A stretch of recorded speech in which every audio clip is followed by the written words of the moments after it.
Bonjour tout le monde, bienvenue à la table ronde sur les arts littéraires, états et enjeux au Bas-Saint-Laurent. Merci d'être là, c'est une journée importante, une journée de tempête, mais une journée importante où on se rassemble autour des arts littéraires au Bas-Saint-Laurent. Donc, merci d'être là en grand nombre. Je me présente, Denise Lapointe, directrice générale de Culture Bas-Saint-Laurent. Bonjour Stéphanie! Je suis très contente parce qu'on avait une panéliste qui était aux prises avec une panne d'électricité dans la tempête. Et là, ça y est, elle se joint à nous. Donc, je pense qu'on va devoir prioriser là, sa prise de parole pour assurer qu'elle ait le temps de se présenter. Donc, ce que je vous propose, chers collègues du panel, c'est de démarrer par la prise de parole de Stéphanie. Puis après, on pourra prendre le temps là, de faire le tour et de revenir en fait à l'ensemble des autres panélistes. Stéphanie, ça va? T'as-tu la batterie suffisamment pour... Oui, oui, non, je suis correcte, là. J'en ai pas mal, là. Je devrais être quand même longtemps avec vous, j'imagine. C'est bon, on est en pleine tempête, donc c'est ça, c'est les risques du métier et du contexte virtuel dans lequel on est. Donc déjà, juste pour introduire la rencontre d'aujourd'hui, cette rencontre-là s'inscrit par l'initiative de Rhizome, qui est un organisme de Québec actif dans le secteur des arts littéraires. Ils tiennent une consultation pan-québécoise en collaboration avec les organismes impliqués dans leur milieu pour faire le point sur les arts littéraires dans 5 régions du Québec. Les arts littéraires, comme vous le savez tous, sont en plein développement dans le milieu littéraire. La région n'échappe pas à ce développement. Donc, on y voit des ligues de slam, des spectacles littéraires, des thés littéraires, des lectures, des mises en musique, des contes, des arts de la parole. Plusieurs artistes œuvrant dans le milieu sont soit des auteurs accomplis, soit de jeunes auteurs de la relève. Cette rencontre est une occasion donc de faire le point sur les ressources, de susciter l'intérêt autant des créateurs que des diffuseurs, voire de se donner des occasions de créer en collaboration. C'est un événement rassembleur qui permettra aux différents participants d'avoir une vue d'ensemble des enjeux de la création en région, ainsi que des possibilités ou des limites de présenter des événements en art littéraire au Bas-Saint-Laurent. Une telle rencontre est une première dans la région et nous avons la chance d'avoir Yves Doyon et Simon Dumas, qui est directeur général de Rhizome, avec nous. La rencontre d'aujourd'hui, je ne peux pas passer sous silence cette information privilégiée, là, est la première activité en fait qui s'inscrit dans la programmation du Festival de la Crue des mots qui se déroule jusqu'au 30 avril. On y reviendra tout à l'heure avec Julie Boivin. Donc, ce que je vais faire, c'est donner la parole déjà à Stéphanie Pelletier. Stéphanie qui habite un 5e rang à cheval sur les lignes entre Saint-Octave, Padoue et Métis-sur-Mer, ce qui explique la panne d'électricité peut-être en partie qu'elle vit présentement dans cette tempête. Elle est directrice artistique aussi de l'organisme de production et de diffusion de spectacles littéraires, L'Exil, et est autrice. Donc, elle participe activement à la scène littéraire depuis 2009 en s'impliquant dans les spectacles littéraires, des rencontres d'auteurs et de nombreuses autres soirées où la littérature ou le slam est à l'honneur. Bienvenue Stéphanie. Allô! Donc, on va faire la présentation là, de Rhizome à la suite de ta présentation. On bouge l'horaire. Donc, je te laisserai la parole pour nous présenter un peu un topo sur ta pratique, sur ta vision des arts littéraires et sur l'exil aussi pour qu'on puisse voir un peu, mettre en contexte. La parole est à Oui, toi. oui. Bien, en fait, j'avoue avoir fait un topo essentiellement sur l'exil, mais je peux parler un peu après de ma pratique. Donc, c'est ça. Moi, ça fait à peu près, my God, 10 ans que je suis à l'exil, peut-être plus. L'exil, avant que je devienne, que je sois dans l'équipe, était un organisme qui était voué au théâtre, essentiellement au théâtre. Et puis, c'était parce qu'il y avait vraiment un artiste qui s'appelle Cédric Landry, qui était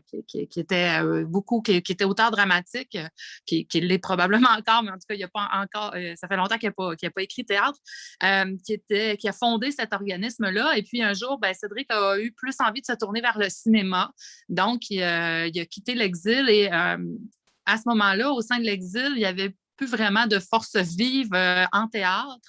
C'est pourquoi j'avais proposé au CA de réorienter notre mandat parce que à Rimouski, en fait au Bas-Saint-Laurent, là, mais entre autres à Rimouski, il y avait vraiment une effervescence plus du point de vue justement des arts littéraires, un intérêt grandissant, de plus en plus d'artistes qui s'intéressaient à ce type de pratique-là. Donc, on s'est vraiment tourné beaucoup plus vers la création et la production de spectacles littéraires, sans toutefois se détourner complètement du théâtre. On a continué à faire certaines, je dirais plus des œuvres de commande en théâtre, puis qui concernaient aussi beaucoup la rétention au Bas-Saint-Laurent. Donc, on a beaucoup travaillé avec des jeunes, entre autres, sur favoriser la rétention. Donc, sans vous lire tous nos mandats, là, disons qu'on est un organisme en création littéraire et en art de la scène. On a voulu garder vraiment ces deux volets-là.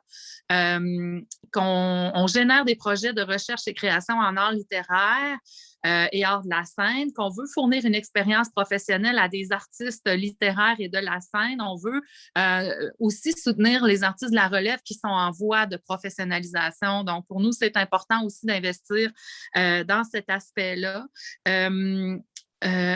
Donc, parmi nos valeurs, il y a vraiment encourager le retour en région et la rétention des artistes en art littéraire et en littérature.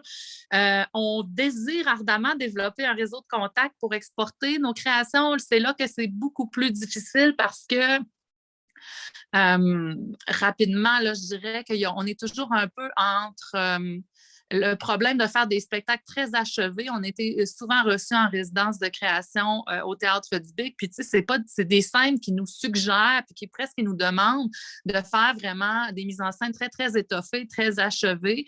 Et ça demande énormément de temps et de ressources, ce qui fait que les spectacles coûtent cher à exporter parce que c'est impossible de rentrer dans les sous qu'on a investis si on ne demande pas un prix qui est équivalent à la valeur du spectacle.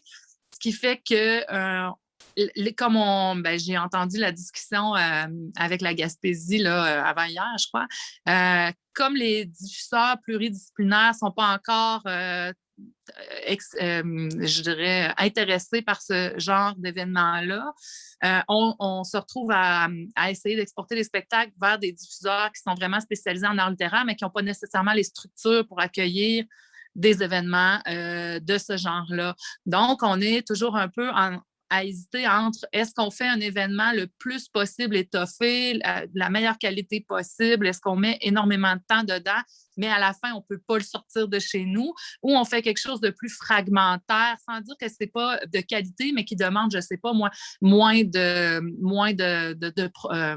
créateurs ou qui demande moins de temps de répétition, qui va nous permettre, en fait, d'aller se promener avec cet événement-là. Fait que c'est comme un peu déchirant puis plate comme choix. On n'a pas envie d'avoir à faire ces choix-là. Donc ça, c'est une parenthèse dans la description de nos mandats, là, juste pour dire qu'on voudrait bien exporter, mais c'est assez complexe. Puis aussi, l'autre problème, c'est que quand on veut exporter, nous, on n'est pas soutenu au fonctionnement, on travaille par projet. Donc, entre les projets, ça repose vraiment sur le bénévolat, j'en parlerai tantôt, mais aussi pour faire le démarchage. Donc, on n'a pas nécessairement de soutien pour faire le démarchage nécessaire pour aller vendre ces spectacles-là, parce qu'entre les projets, il n'y a pas de budget. T'sais. Fait que c'est chaque projet à la pièce. Puis des fois, un projet ne nous permet pas nécessairement de mettre dans la demande des sous pour le démarchage, pour la diffusion. Donc, ça, c'est un de nos problèmes. Donc, oui, on essaie de s'exporter, on aimerait bien, mais que voulez-vous? Et ensuite, on a aussi un volet formation qu'on est en train de développer pour les jeunes, encore une fois, dans le but de former une relève en art littéraire. Donc des formations en art littéraire et art de la scène qu'on veut offrir, en fait, dans les écoles.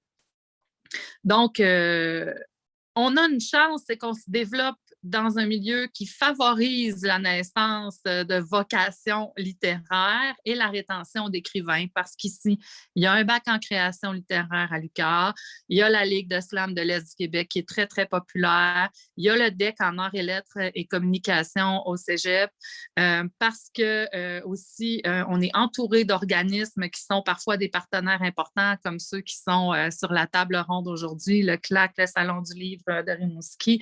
Il y a le Théâtre du BIC aussi, qui est un partenaire très important pour nous. La Corporation du patrimoine vivant, qui sait, deviendra peut-être un partenaire de ces quatre. Donc, on est entouré par cette effervescence-là et ça fait aussi que, bon, il y a beaucoup d'étudiants qui sont intéressés par la création littéraire, les arts littéraires, mais il y a aussi beaucoup de professeurs au cégep et à l'université qui gravitent, qui sont des écrivains eux-mêmes. Donc, ça fait vraiment un milieu qui est foisonnant, qui est énergique. L'état de notre organisme, nous, varie énormément selon les années et dépend beaucoup, beaucoup de l'investissement bénévole du CA et de nos comités financement et direction artistique et parfois de sa directrice artistique elle-même, bien sûr. Le problème, c'est que, comme je l'ai mentionné tantôt, on fonctionne par projet. Donc, entre les projets, on a besoin d'énormément d'huile de coude pour maintenir l'organisme à flot. Surtout si, par exemple, pendant une période donnée, nos projets ne sont pas retenus. Donc là, si pendant, je ne sais pas moi, 1 an, on ne réussit pas à obtenir des subventions pour les projets qu'on développe, bien là, l'organisme est automatiquement en péril à ce moment-là parce que là, on n'a plus moyen de le soutenir. Puis on manque d'énergie aussi pour essayer de continuer à déposer des demandes. Donc, par contre, là, je vous parle à partir d'un moment où l'exil a de nouveau le vent dans les voiles, ça va vraiment, vraiment bien. Puis, je tiens aussi à souligner qu'on est vraiment chanceux au Bas-Saint-Laurent parce que si on a de nouveau le vent dans les voiles, c'est parce qu'on a bénéficié, entre autres, des services d'accompagnement de Culture BSL qui nous a beaucoup aidés pour retrouver souffle et énergie. Donc, ça ne signifie pas, par contre, qu'on n'est pas encore en mode survie. Bien au contraire, c'est un vent dans les voiles qui est toujours précaire. Puis là, ben, comme tu l'as mentionné, Dominique, moi, je suis aussi artiste en art littéraire. C'est ça que je me demandais hier. J'ai dit, OK, est-ce que je suis artiste en art littéraire ou je suis artiste littéraire? Enfin, on s'en reparlera. Et écrivaine. Donc, ma pratique, c'est essentiellement ça, vraiment. Je travaille, entre autres, en conte, en spectacle littéraire. J'ai écrit des romans et nouvelles. Puis là, je suis un peu aussi, je commence à devenir auteur dramatique. Et je dirais que, ben, en fait, l'essentiel de l'enjeu de ma pratique, c'est vraiment de toujours en train de me questionner entre développer des projets pour l'organisme pour lequel je suis directrice artistique ou investir personnellement dans ma propre pratique qui n'est pas nécessairement liée toujours au projet de l'exil. Bien au contraire, parfois, j'aurai des projets qui me tirent à droite, puis je m'en vais à gauche parce que j'ai envie d'investir du temps puis de l'énergie dans l'organisme pour lequel je suis directrice artistique parce qu'on a des membres, on fait des projets pour les membres. C'est pas l'exil, c'est pas l'organisme de Stéphanie Pelletier pour mes projets, vraiment. Puis j'espère que ce sera vraiment de plus en plus l'inverse. Nous, on a vraiment envie de développer un réseau pour qu'il y ait le plus d'artistes possible qui puissent bénéficier des projets qu'on développe. Que ce soit pour la professionnalisation ou pour l'expérimentation ou la création. Donc, moi, je suis déchirée sans cesse entre l'aspect survie, si on veut, puis en plus, c'est pas nécessairement être travailleur culturel qui est le domaine le plus payant, mais je suis sans cesse donc déchirée entre ces deux choses-là, mais qui sont aussi des passions, les deux. Donc, j'aime bien développer des projets aussi. J'aime être travailleuse culturelle, mais des fois, je trouve que ma propre pratique en souffre énormément. Donc, c'est ça mes enjeux. Voilà. Merci beaucoup, Stéphanie. Merci, c'était généreux. Mon Dieu, ça met la table, là. Il me semble que tu as tracé toutes mes notes puis mes futures questions pour lesquelles on va échanger jusqu'à la fin de la table. Je suis vraiment contente d'avoir pu t'attraper puis que tu aies pu te joindre à nous là, pour cette table ronde, malgré le contexte. Merci énormément. Je vous rappelle, pour les gens qui nous écoutent dans vos maisons bien encabanées, que vous pouvez utiliser l'outil Converser pour partager vos questions tout au long de la table ronde. On va avoir des séquences où on va vraiment s'adresser à vos questions, mais je vous invite, si vous avez des notes ou des éléments là, à nous partager ou des commentaires à le faire via l'outil Converser qui se trouve dans le bas via votre page Facebook, en fait. Merci beaucoup. Donc, on revient sur l'ordre du jour. Je me balade aujourd'hui pour donner la parole à nos deux collègues de Rhizome, M. Yves Doyon et M. Simon Dumas. Merci d'être là. Bonjour. Bonjour. Donc, Bonjour, la bonjour. parole est à vous. L'idée, c'est de présenter un peu le bilan des deux premières rencontres en art littéraire que vous avez menées, puis de nous mettre la table, de continuer à mettre la table parce qu'il y a déjà une belle nappe de mie, je trouve. Donc, la parole est à vous. Je vais juste me présenter en premier. Moi, j'ai été co-directeur général et directeur administratif de Rhizome de 2009 à 2019. Maintenant, je suis chargé de projet sur différents projets, dont ce projet d'organisation de la tournée régionale et d'autres. Je travaille donc avec Simon depuis maintenant 12 ans. Avant de commencer les rencontres, je passerai la parole à Simon qui va se présenter. Il va présenter Rhizome surtout parce que c'est lui qui est l'actuel directeur général, directeur artistique qu'il a été depuis le début. Donc, il va présenter Rhizome. Ensuite, si vous voulez, on va présenter rapidement, mais en alternant les rencontres en littéraire pour qu'on les organise, etc. Les enjeux, on va le faire ensemble à deux. Donc, Simon, à toi la parole. Oui, bonjour. Donc, je m'appelle Simon Dumas. Je suis cofondateur et l'actuel directeur général artistique de Rhizome.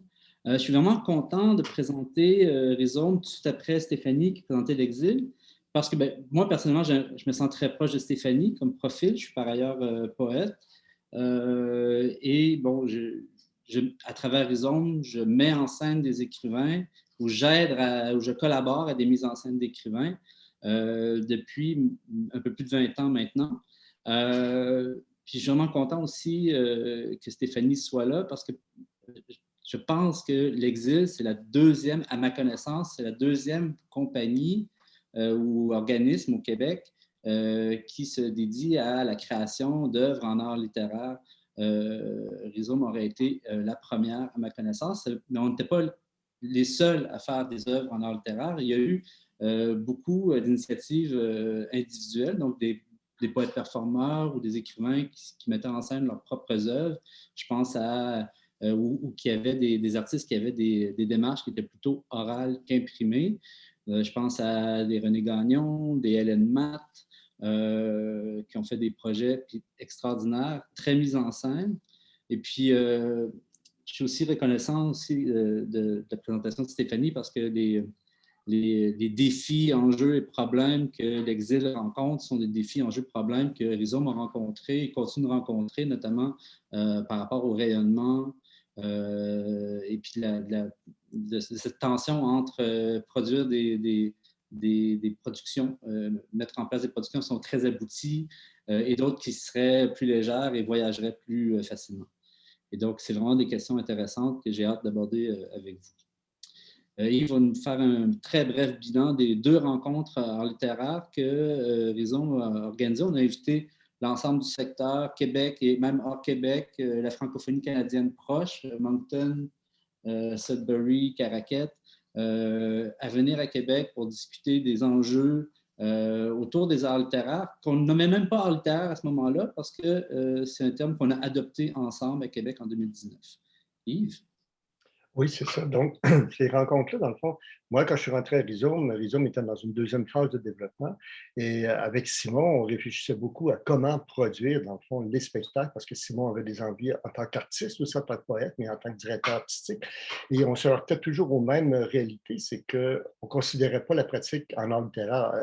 À cette époque-là, on n'appelait pas art littéraire, mais quand même, on ne considérait pas la pratique et le financement qu'elle avait. On considérait toujours que la littérature était une pratique individuelle, dans le fond, d'auteurs personnels qui écrivaient des choses. Et c'était extrêmement difficile.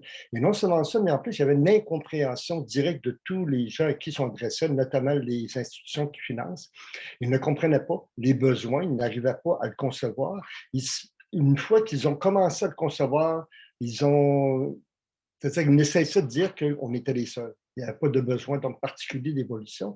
Et donc, toutes ces réflexions-là, pendant une dizaine d'années, Rhizome, mais avec d'autres partenaires aussi, parce qu'on n'est pas les seuls à avoir travaillé là-dessus, l'idée était donc de faire avancer cette conception-là du travail, que la littérature était aussi une pratique artistique comme les autres pratiques artistiques et qu'il y avait plusieurs formes qui se développaient au sein de la littérature, donc celle aussi qui pouvait demander, par exemple, la forme scénique pouvait demander beaucoup plus de moyens, beaucoup plus de ressources, un développement autre qui était à l'instar des autres pratiques artistiques et surtout, ce qui se développait partout, une interdisciplinarité, c'est-à-dire que la littérature n'était plus seulement que de l'écriture, mais un travail commun où on mélangeait différentes pratiques artistiques.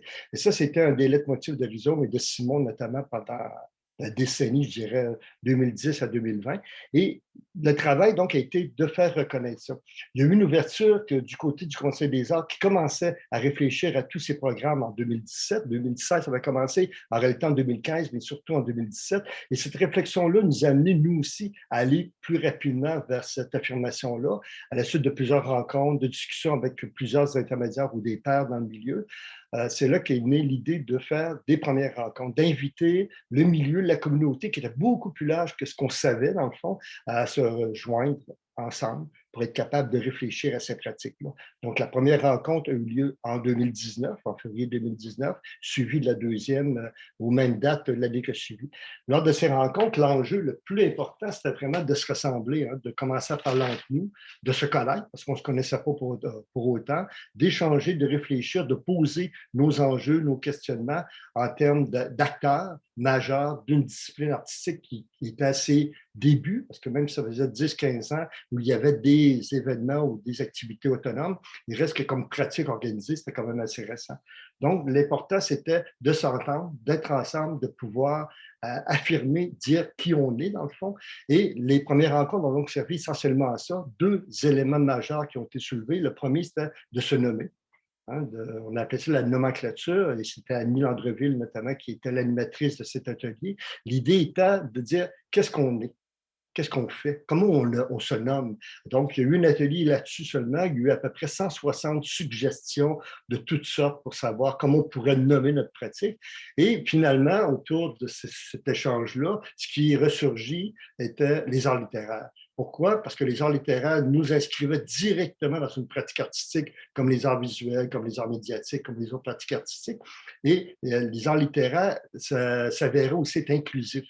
C'est-à-dire toutes les formes, toutes les pratiques, que ce soit spectacle littéraire, que ce soit conte, que ce soit lecture théâtralisée, toutes ces formes-là, y compris le livre, pouvaient donc s'inscrire dans ce qu'on appelait ou ce qu'on a appelé à partir de ce moment-là, les arts littéraires.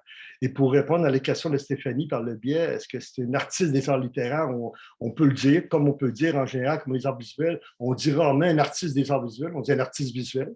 C'est donc un artiste qui pratique les arts visuels. Je pense qu'un artiste littéraire ou un artiste de la littérature pratique ce qu'on appelle les arts littéraires, quelle que soit la forme. Puis les formes sont hybrides, ça peut être de l'écriture comme ça peut être une mise en scène extrêmement développée. Donc, je pense que il faut commencer nous-mêmes à se concevoir comme étant un artiste d'une discipline qui s'appelle la littérature. Et donc, ça a permis ce premier élément-là, et les arts littéraires ont été par la suite repris de plus en plus, y compris au sein des institutions de financement, ce qui fait que ce terme devient maintenant un terme qui commence à être admis par tout le monde, ce qui fait qu'on parle de ce qu'on fait, il commence à y avoir cette reconnaissance-là au sein de la communauté, à tout le moins, et peut-être pas encore du public, mais ce sera une chose à venir dans les années prochaines. Le deuxième élément de cette première rencontre-là, c'était vraiment de définir le public. C'est qui notre public? Pourquoi? Il y a eu donc un constat fait par notamment Michel Corbeil-Dufil qui fixait les grands paramètres de qui était le public qui assistait grosso modo à nos rencontres. Mais l'enjeu le plus important de ce questionnement-là, c'était pour savoir à qui on s'adresse. Notre pratique, on l'adresse à qui? Et en visant ou en déterminant à qui on adresse notre pratique, ça permettait de voir où on peut la présenter aussi. Parce que c'est toujours la même question posée, la question de la diffusion dans les théâtres généralistes, et ça ne s'apprête pas toujours dans ce contexte-là. Les spécialisés non plus. Ceux qui se consacrent uniquement aux arts littéraires, comme disait Stéphanie, n'ont souvent pas de moyens, et souvent pas les ressources techniques, c'est-à-dire qu'eux, c'est un micro, un auteur, et souvent peu de disponibilité en termes techniques, de salles, de lieux pour des pratiques complètement diversifiées. Et surtout, il n'existe pas beaucoup de festivals en langue littéraire. Il y en a très peu. Il n'y a pas un réseau comme, je ne sais pas, les festivals de musique ou les festivals de contes. Donc, en posant cette question de la pluralité du public ou du public, tout simplement, ça permettait de se poser cette question-là où on peut présenter ce qu'on fait. Et ce qui en ressortait, c'était surtout qu'il faut s'adapter en fonction de chacun des produits, dans le fond, qui sont faits, qui sont créés, parce que la pratique en art littéraire est tellement diversifiée que c'est difficile de dire on va aller voir tel public ou tel autre. Donc, ça peut être un public qui vient aussi d'autres disciplines, par exemple du théâtre ou de la musique, dépendamment des formes qui sont développées. Ça peut être un public plus général, dépendamment aussi des projets qui sont faits, ou un public extrêmement spécialisé, donc qui demande des petites salles, des petits lieux. Ça peut être des centres d'artistes. Donc, il y a une diversité de lieux, donc de public aussi, et c'est important de continuer cette réflexion parce qu'on l'a à peine amorcée sur qui on veut rejoindre avec notre pratique à nous. La deuxième rencontre, c'était 2 autres thèmes qui ont été amenés là-dedans et je vais laisser Simon les présenter, si tu permets, Simon. Oui, bien sûr. Ben, je vais être assez bref, en fait, pour dire, on a surtout parlé de la diversité des pratiques. On dit souvent des nouvelles pratiques, pour parler des pratiques en art littéraire, mais la plupart de ces pratiques-là, hormis celles qui sont numériques, ne sont pas nouvelles. Donc, il ne faut pas oublier que la littérature est née orale. Et c'est depuis l'invention de l'imprimerie qui a provoqué une révolution culturelle, comme on est en train d'en vivre une présentement avec la venue des technologies numériques. D'ailleurs, j'ouvre une parenthèse rapide pour vous inviter à aller voir la fabuleuse conférence de Michel Serres qui parle sur les technologies numériques, révolution cognitive. C'est vraiment qui revient sur les différentes révolutions culturelles qui ont été provoquées par les changements technologiques dans l'histoire. Mais je ferme la parenthèse. Donc, depuis l'invention de l'imprimerie, le support traditionnel, institutionnel et hégémonique de la littérature, c'est devenu le livre. Et ça a pris tellement de place que ça a un peu occulté d'autres pratiques qui n'ont jamais cessé d'exister par ailleurs. Donc, la littérature orale, quand on pense au troubadour, au trouvère au Moyen Âge, jusqu'à la poésie performance ou la poésie action ou sonore des années 50, qui a perduré jusqu'à aujourd'hui. La tradition de la lecture publique, hein, Miron disait en 70, « Aujourd'hui, je suis sur la place publique avec les miens ». Donc, aux autres formes. Donc, l'idée, mais pas l'idée, mais le défi, c'est de dire comment est-ce qu'on... il y a une diversité extraordinaire de pratiques qui vient du fait qu'à partir du moment où on fabrique de l'art avec le matériau langage, on est dans le champ de la création littéraire. Et donc, il peut y avoir une variété extraordinaire d'esthétique, de formes et de supports. Et puis, je pense que l'enjeu qu'on essaie de dire, on ne peut pas tout rassembler dans un même paquet. Il faut avoir garder une ouverture quant aux différentes esthétiques qui peuvent être mises en place. On peut penser à Guy Cloutier, qui depuis 20 ans aussi organise ses soirées où il mêle musique baroque et littérature de belle façon, d'ailleurs. Et donc, tous les assemblages sont possibles. Et puis, en ce qui a trait au développement de marché ou du rayonnement des œuvres en art littéraire, bien, ça pose un autre défi, c'est-à-dire qu'à chaque proposition vient peut-être un public différent. Certaines propositions en art littéraire peuvent s'adresser à la fois à des amateurs de littérature, mais aussi à des amateurs de musique contemporaine, actuelle ou autre, et d'autres pratiques peuvent s'adresser à d'autres publics. Et donc, je dirais que lors des deuxièmes rencontres, on a parlé de ça, on a parlé de réseautage, on a parlé de circulation interrégionale aussi, de se connaître, de se reconnaître. On est évidemment revenu là-dessus. Mais en une journée et demie, on a effleuré la surface de ces questions-là. Et donc, je pense que c'est important qu'on continue les discussions et la réflexion sur ces points. Et déjà, pour essayer de conclure, même si on a un petit bout à faire, il reste qu'après 2 ans de rencontres, on envisage qu'il devrait y en avoir d'autres, il y a des retombées quand même concrètes. Déjà, à partir de la première rencontre en littéraire, est né le regroupement RAPAI, qui est le regroupement de diffuseurs spécialisés, qui s'appelle vraiment Réseau des arts de la parole et des arts et initiatives littéraires. Ce regroupement-là, qui pour l'instant regroupe la plupart des grands diffuseurs au Québec, mais aussi en Ontario et au Nouveau-Brunswick, permet donc un début de réflexion là-dessus, mais c'est né de cette initiative Rencontre littéraire et donc est apparu le besoin de se réunir pour de définir ensemble un peu plus des termes ou des normes de notre pratique en art littéraire. 2 autres tombées, Simon. Simon Dumas. Ah, Simon est coupé. Une autre tombée, c'est je dirais la communauté, la mise en place ou la création d'une communauté de pratique sur la place et la posture de la littérature québécoise en ligne, qui était un mouvement qui donc a regroupé certaines personnes, certains organismes qui étaient déjà présents lors des rencontres en art littéraire, qui ont pu se regrouper pendant un an et réfléchir ensemble à diverses pratiques, diverses formes d'utilisation à partir du numérique. Et de cette communauté de pratique est né un nouveau projet qui est mené par Rhizome, qui s'appelle Wikimedia, créé de Julien, qui vise donc à la découvrabilité des arts littéraires au Québec. Donc, ces 2 projets-là sont vraiment des suites directes des premières et des deuxièmes rencontres en art littéraire.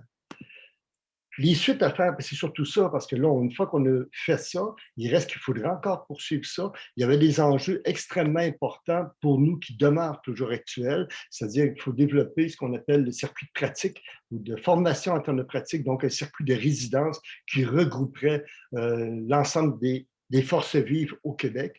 Il y a un système d'accompagnement aussi qu'il faudrait que soit là, un mentorat, donc qui est important pour nous si on veut améliorer ou augmenter la pratique et la production de formes littéraires.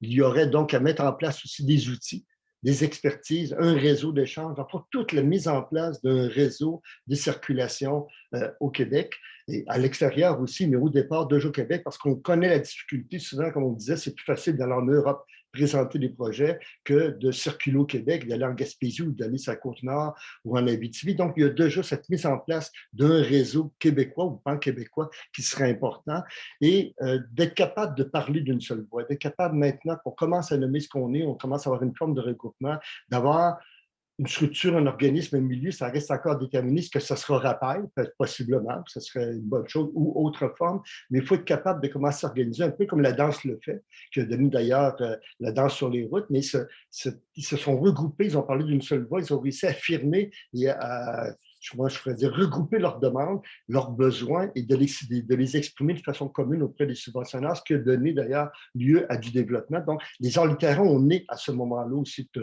à ce tournant, je dirais. Il faut donc qu'on soit capable aussi d'exprimer clairement ce qu'on est. Est-ce que ça va être par la forme d'un organisme, de nouveaux états, de nouvelles rencontres en littéraire, des états généraux? Tout ça reste à faire, mais ce qui est clair à partir d'aujourd'hui, c'est que le travail doit continuer. Et les rencontres que Rhizome organise actuellement, c'est dans cet objectif-là, c'est-à-dire qu'on réunit ensemble 50 personnes qui représentent différents organismes, différents milieux. Et là, l'idée, c'est d'aller beaucoup plus en profondeur dans des régions précises pour voir entendre, connaître, parler ensemble, échanger sur les besoins concrets de différentes régions, parce qu'on sait qu'au Québec, à part Québec et Montréal, il reste c'est très difficile ailleurs, parce que la distance est là, parce que les moyens ne sont pas toujours présents. Donc, en faisant ce lien-là, en allant plus en profondeur dans chacune des régions, ça permet de réfléchir plus largement, de rencontrer plus largement qui est la communauté, finalement, de pratique des arts littéraires et d'instaurer un réseau. Parce que pour Rhizome, je vais terminer là-dessus, ce qui a toujours été important, c'est pas que les spectacles de Québec et de Montréal se rendent dans les régions, c'est qu'il y a une circulation. C'est qu'on puisse avoir aussi un regard dans les grands centres sur ce qui se fait en région, les régions, voir aussi ce qui se passe ailleurs, et entre les régions aussi, et pour finalement être capable de faire une circulation d'idées, de réflexions, de projets pour enrichir la pratique. Donc, c'est à l'enjeu de ces rencontres et l'enjeu notamment de ces présentations dans les régions du Québec. As-tu quelque chose d'autre, Simon, à ajouter? Oui, en fait, je veux juste dire que probablement pour être solidaire avec Stéphanie, il y a une panne de courant où je suis aussi, là, qui est survenue pendant que je parlais à Yves. J'ai manqué un petit bout, là. Là, je suis sur mon... Problème. OK. Non, je pense... Oui, vas-y. Là, juste Vas-y, Simon. Non, c'est super. Je n'ai rien d'autre à dire. Je pense qu'on a largement dépassé notre 5 minutes allouées. Merci, merci beaucoup à vous deux. D'ailleurs, parlant de circulation entre les régions, si cela vous intéresse à la maison d'aller regarder en fait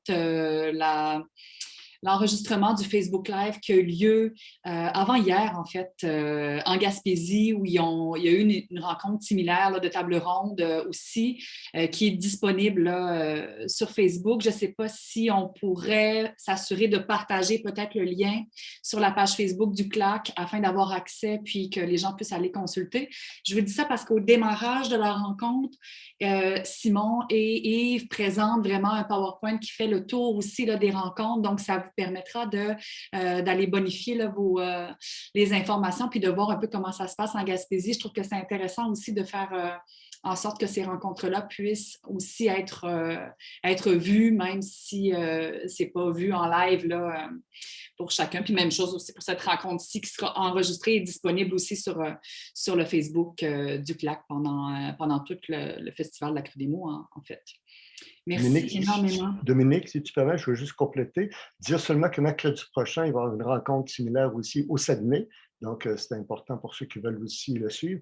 Et on en projette 2 autres dans la région de l'Outaouais et dans la région de l'Estrie. Les dates ne sont pas encore déterminées, mais ça devrait être à partir de maintenant, possiblement jusqu'à l'automne. Il reste à voir avec les structures sur place, mais on voudrait aussi pouvoir les faire pour couvrir un éventail assez large des régions du Québec.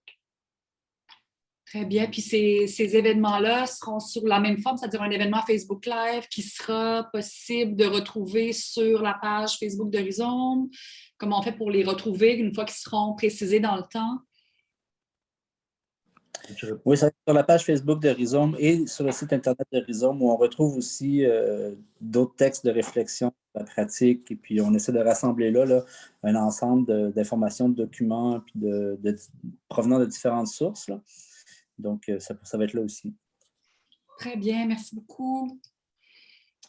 Alors, on poursuit notre tour de table avec nul autre que Julie Boivin, qui est directrice du Carrefour de la littérature, des arts et de la culture, que l'on appelle entre nous le CLAC, qui est situé à Montjoly. Julie est également administratrice de Culture Bas-Saint-Laurent, donc j'en suis peu fière, j'en suis bien fière.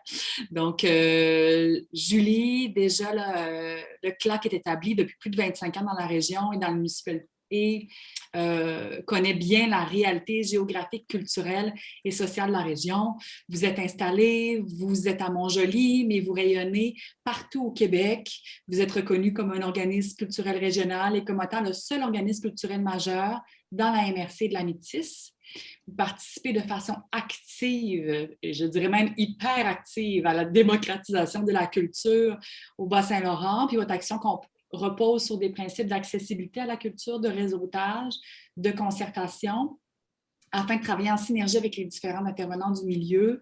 Vous avez aussi une force de frappe incroyable en matière d'éducation et vous êtes extrêmement présent dans les écoles et ça, c'est hyper précieux parce qu'on en a parlé brièvement tout à l'heure, mais se nommer, c'est exister.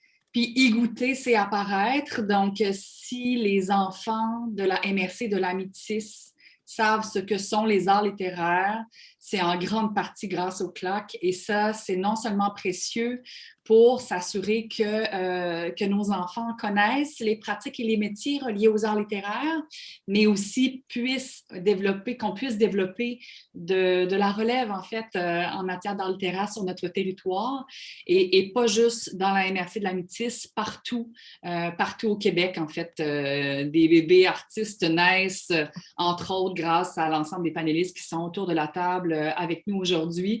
Puis ça, c'est hyper précieux.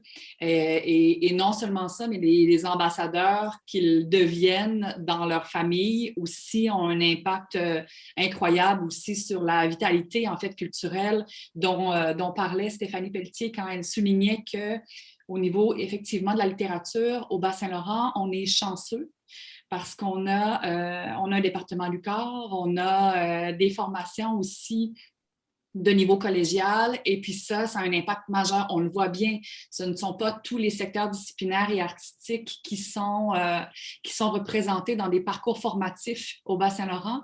La littérature l'est, heureusement grâce à vous qui êtes avec nous aujourd'hui, mais grâce aussi aux partenaires institutionnels de formation là, que sont l'UQAR et les différents cégeps du territoire. Donc, ça vaut la peine de le souligner. Alors, Julie, la parole est à toi. Merci beaucoup, Dominique. C'est une très belle présentation. Moi, je suis au CLAC depuis plus d'une quinzaine d'années et le CLAC existe depuis plus de 40 ans parce qu'au départ, justement, sa mission était sociale, était dédiée aux jeunes. C'est des enseignantes du niveau primaire qui avaient commencé par inviter dans les années fin 70 dans leur classe des écrivains, des auteurs, des autrices pour venir à la rencontre des jeunes.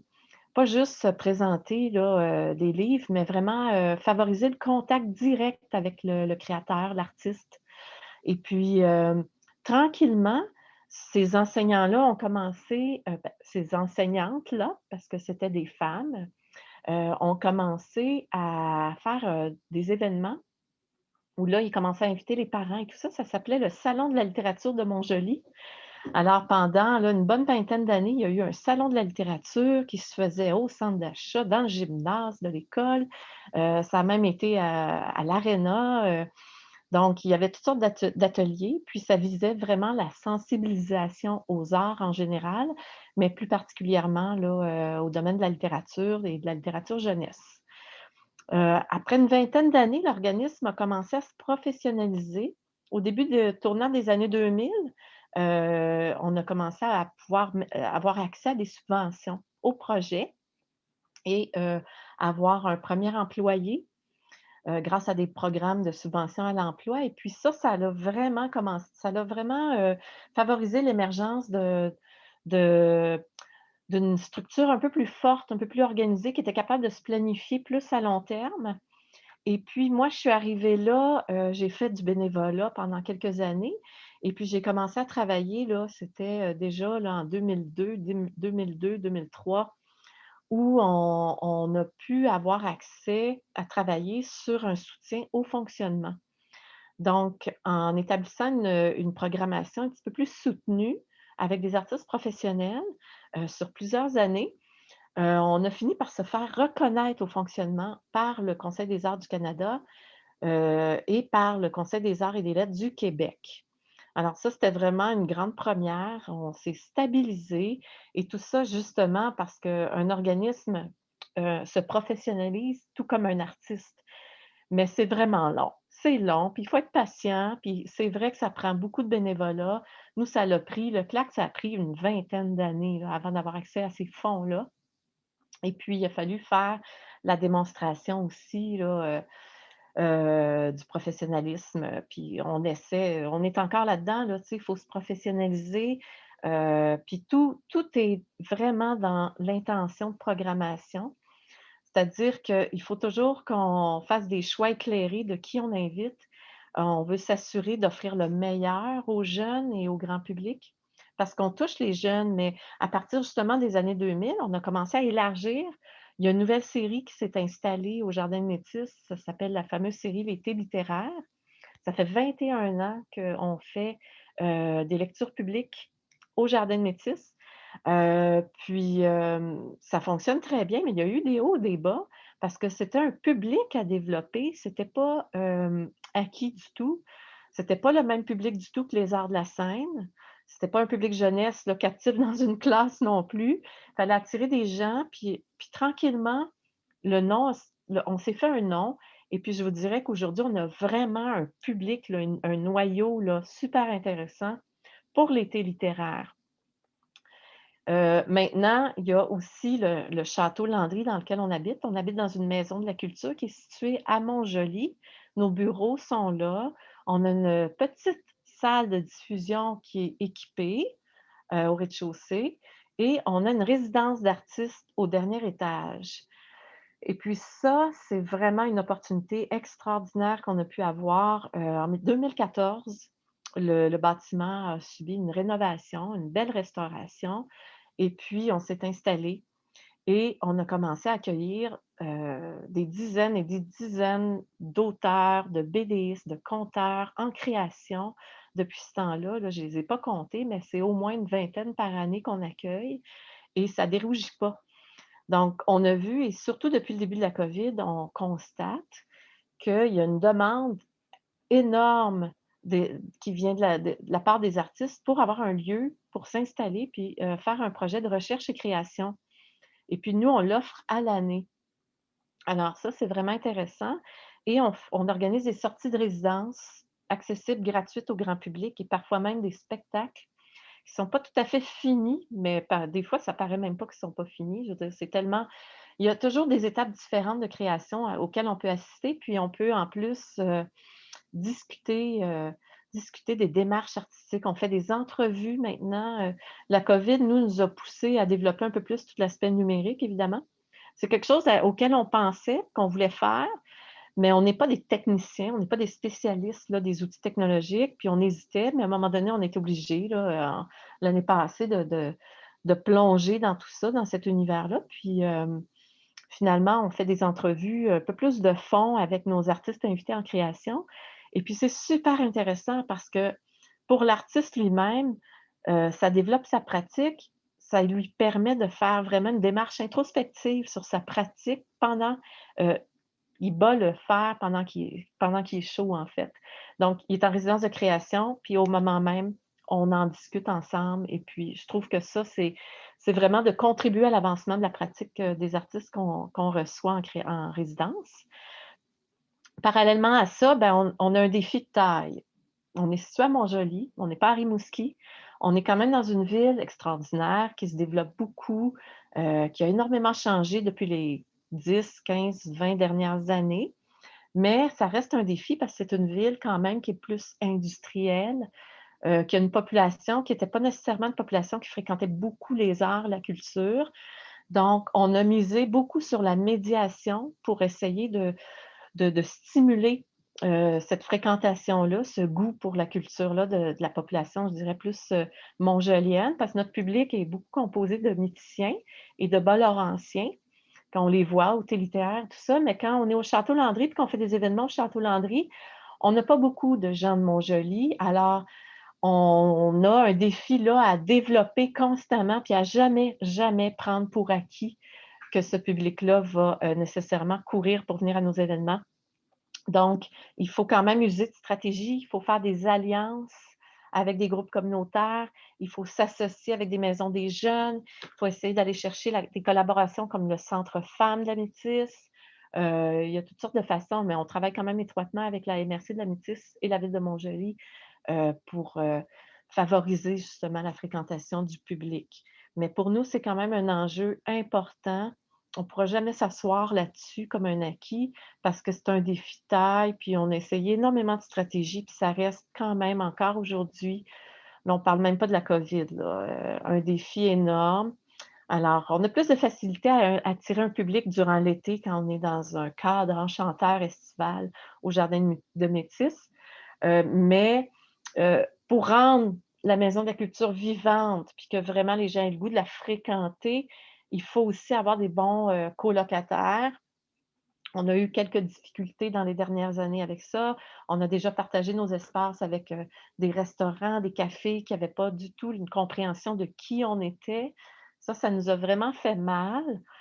Mais bon, ça ne sera pas le premier défi qu'on relève. On est très patient. Moi, ça fait 15 ans que je travaille pour le CLAC. On en a vu d'autres.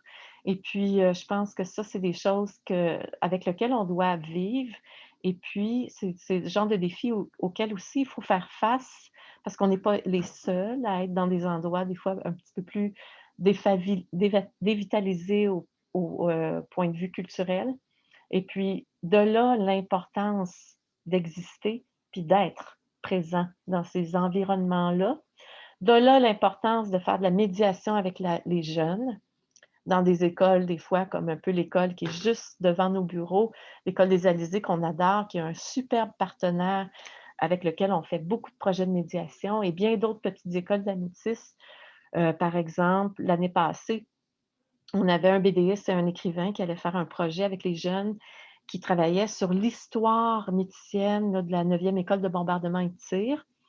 Donc, ça, c'était super intéressant parce qu'on valorisait l'histoire de l'aéroport de Montjoly, qui a déjà été une école d'aviation durant la Deuxième Guerre mondiale. Et on était allé ramasser des témoignages de personnes âgées qui avaient vécu des histoires. Et on a demandé à l'auteur, Nicolas Paquin, de revisiter ces histoires-là avec les jeunes. Et après ça, les jeunes ont choisi les témoignages et ils ont fait une bande dessinée à partir de ces histoires-là, inspirée de ces histoires-là. Donc, ça, c'est le genre de projet qui nous stimule énormément, qui prend beaucoup plus de place qu'avant. Et c'est par là qu'on est capable d'intervenir puis d'aller chercher des parents, des familles, d'intéresser le milieu parce que c'est des projets qui touchent vraiment tout le monde puis qui touchent le cœur de l'identité et de l'histoire des individus qui habitent ces communautés-là. Donc, ça fait partie de nos beaux projets, de nos belles réussites, je trouve. Et puis, on va continuer à essayer de faire rayonner cette belle maison de la culture-là, puis de continuer à faire des beaux projets. D'ailleurs, c'est le lancement aujourd'hui de notre festival La Crue des mots, dans lequel s'insère la table ronde, premier événement. Et lundi, il y a une trentaine d'artistes qui vont être en tournée virtuelle auprès de 5500 jeunes toute la semaine sur le territoire de Matane-Métis-Matapédia pour aller offrir des ateliers en art littéraire, contes, bandes dessinées, slam, littérature jeunesse. Alors, d'excellents artistes d'ici et de partout le Québec qui vont rencontrer ces jeunes-là. Et il y aura aussi des spectacles qu'on propose au grand public. Là. Ça, c'est notre festival La Crue des mots qui existe depuis une vingtaine d'années et qui a été un des premiers festivals littéraires, un des rares festivals littéraires au Québec, et puis qui continue à ce jour à vivre grâce au soutien de partenaires comme Hydro-Québec, Desjardins et Ville de Montjoly, MRC. Donc, je pense qu'on est quand même un organisme qui est soutenu au fonctionnement, contrairement à l'Exil, mais je pense que l'Exil va finir par arriver à avoir ce soutien-là. Juste pour terminer, moi, je faisais partie d'un jury permanent en 2017 avec le Conseil des arts du Canada quand le programme en littérature a changé. Et puis, c'était tellement intéressant. On a passé par-dessus toutes les demandes. On a fait au moins 4 cycles de demandes de subventions. Puis, on a eu vraiment un portrait de comment ça se passait. Puis, c'est à ce moment-là, on parlait avec les fonctionnaires du Conseil des arts du Canada qui disaient, là, la littérature, il faut demander plus de sous. Parce que là, la littérature, c'est de parents pauvres. Si vous vous compariez, si vous verriez les autres demandes dans d'autres disciplines, là, vous auriez plus peur de mettre des montants qui sont nécessaires pour votre soutien ou pour votre capacité de réaliser vos mandats. Demandez l'argent que vous avez besoin, point final. Puis, on voyait que les demandes, c'était toujours des petites sommes. Donc, à ce moment-là, il y a beaucoup d'organismes qui sont rentrés, qui ont vu leur budget augmenter et la littérature a commencé à prendre une plus grande part du gâteau au sein là, des programmes. Puis ça, je trouve que ça a marqué un point tournant. Au même moment, Rhizome amorçait justement là, ce nouveau réseau-là, une réflexion stratégique.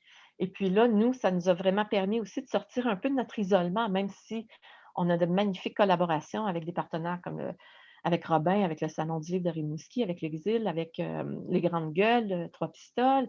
On fait des belles choses, mais là, on a pu parler avec le Québec au complet, là, des gens, nos pairs finalement, qui travaillent dans le même secteur, qui organisent des festivals, et puis chacun a sa couleur, chacun a son identité, et ça permet vraiment de nous comprendre, de comprendre nos propres ADN, mais aussi celui qui nous unit ensemble, celui qui nous permet d'avancer, de se professionnaliser en faisant face à des organismes majeurs. Je pense à Rhizome, mais je pense au Festival international de littérature à Montréal. On n'a pas le choix là, d'avoir une marche haute. Alors ça nous permet de se mesurer à des majeurs. On est dans les ligues majeures et puis il faut poursuivre cette qualité-là qu'on veut offrir au public sans élitisme, tout en restant accessible, travailler avec les gens, être proche d'eux, mais garder la barre très, très haute dans la qualité des artistes qu'on invite, puis dans nos orientations artistiques. Tout comme le fait un artiste. S'il veut se démarquer, il faut vraiment que sa démarche soit solide puis réflexive. Donc, on fait un peu pareil, puis on espère durer encore un autre 40 ans, puis on espère pouvoir avoir d'autres belles discussions comme ça avec vous tous. Ça fait le tour pour moi, je pense. J'ai assez parlé. Merci beaucoup, Julie. Merci. Ça nous permet vraiment d'avoir accès à des univers complémentaires là, sur la manière dont ils sont en train de s'inscrire ou de se préciser ou d'apparaître plus clairement les arts littéraires là, qui existent depuis bien plus longtemps que nous tous. Je suis assez d'accord avec Simon. Donc, c'est ça aussi, là, cet enjeu-là aussi. Tu soulignais, là, Julie, la valorisation de l'histoire. Je pense que dans le cas des arts littéraires, il y a un exemple qui est absolument incontournable sur cette histoire, sur cette valorisation de l'histoire. Et cet exemple incontournable se situe les 2 pieds dans Trois Pistoles. Donc, je me glisse pour vous présenter Maurice Vanet, qui est président, fondateur et directeur artistique des Rendez-vous des Grandes Gueules et de la Corporation du patrimoine vivant de Trois Pistoles. L'organisme a pour mandat de voir à la préservation préservation, à la recherche, à la mise en valeur et à la diffusion du patrimoine vivant, et plus particulièrement de la tradition orale. Trois Pistoles est devenu au cours des ans un incontournable sur les routes du conte au Québec, mais aussi beaucoup plus vaste, beaucoup plus loin qu'au Québec. Et d'ailleurs, on a parlé de résidence tout à l'heure, Julie, tu y faisais référence de cette notion-là de résidence. Nos créateurs de notre territoire au Bas-Saint-Laurent qui bénéficient des espaces que vous leur offrez pour avoir du temps de création, du temps de recherche, mais aussi du temps pour être altérés par les territoires, pour transformer leurs pratiques dans le lieu où ils ont la chance d'avoir un temps pour créer, ils construisent en fait notre imaginaire, notre territoire imaginaire, et c'est le territoire imaginaire de chacun qui crée une identité culturelle territoriale et régionale. Et puis, c'est certain que Trois Pistoles est vraiment un incontournable. Et Maurice, je te cède la parole, mais si le Bas-Saint-Laurent a cette réputation et cette identité culturelle, c'est clair que le conte et le travail que vous faites à Trois Pistoles et cette légende incroyable que vous tenez à bout de bras a un impact aussi sur l'ensemble de notre territoire, sur son attractivité et sur la rétention aussi de nos créateurs. Donc, la parole est à toi, mon cher. Bien là, je ne sais pas si vous voyez comment je rougis au nom de Trois Pistoles. Je rougis au nom de toute la communauté de se faire vanter comme ça. Écoutez, je suis très heureux d'être avec vous. En fait, je trouve des compagnons de route en vous écoutant, des compagnons et des compagnes de route sur ces fameux chemins de traverse qu'on doit explorer dans nos missions. C'est évident que notre festival, qui est le titre officiel, c'est le Festival de contes et de récits de la francophonie. Et on joue sur, n'est-ce pas, la mise en bouche de la littérature quand on appelle notre festival le Rendez-vous des Grandes Gueules. Et on a toujours dit, pourvu que ces Grandes Gueules-là soient bien pendues, ça va bien aller. Et c'est notre mission de les trouver, de les valoriser et d'assurer la diffusion. Au départ, donc, on se campe dans le patrimoine vivant, dans la valorisation, la diffusion du patrimoine vivant. Donc, au départ, on a eu l'enjeu de voir où en était rendu le patrimoine vivant au Québec, mais particulièrement dans notre région. Donc, ça a été la tâche assez ardu de retrouver des porteurs de cette tradition du conte. Puis après ça, c'est de voir comment, une fois qu'on les a trouvés, c'est de les convaincre aussi de participer à une expérience dont ils n'ont pas nécessairement la pratique, parce que souvent, les porteurs de tradition du conte sont plutôt des raconteux de cuisine. Donc, il fallait convaincre, il y avait un enjeu de convaincre ces gens-là qu'ils avaient quelque chose d'important, de significatif à dire. Donc, ça, on a dû travailler là-dessus. Donc, ça fait partie de l'enjeu de la revitalisation de cet aspect du conte qui est le conte traditionnel. Le conte traditionnel, bon, en deux mots, c'est tout le corpus qui existe dans les familles, qui existe heureusement dans les archives maintenant, qui est parti, et je pense qu'Yvon en faisait mention, n'est-ce pas, que la littérature vient de la littérature orale. Donc, il y avait tout cet aspect-là dans la tradition, dans le conte de tradition. Une fois qu'on a dit ça, comment est-ce qu'on transmet ce corpus-là? Donc, il y a tout ce travail qu'on a été obligé de faire avec les porteurs de tradition, mais aussi de créer un intérêt parmi les conteurs actuels à porter cette tradition.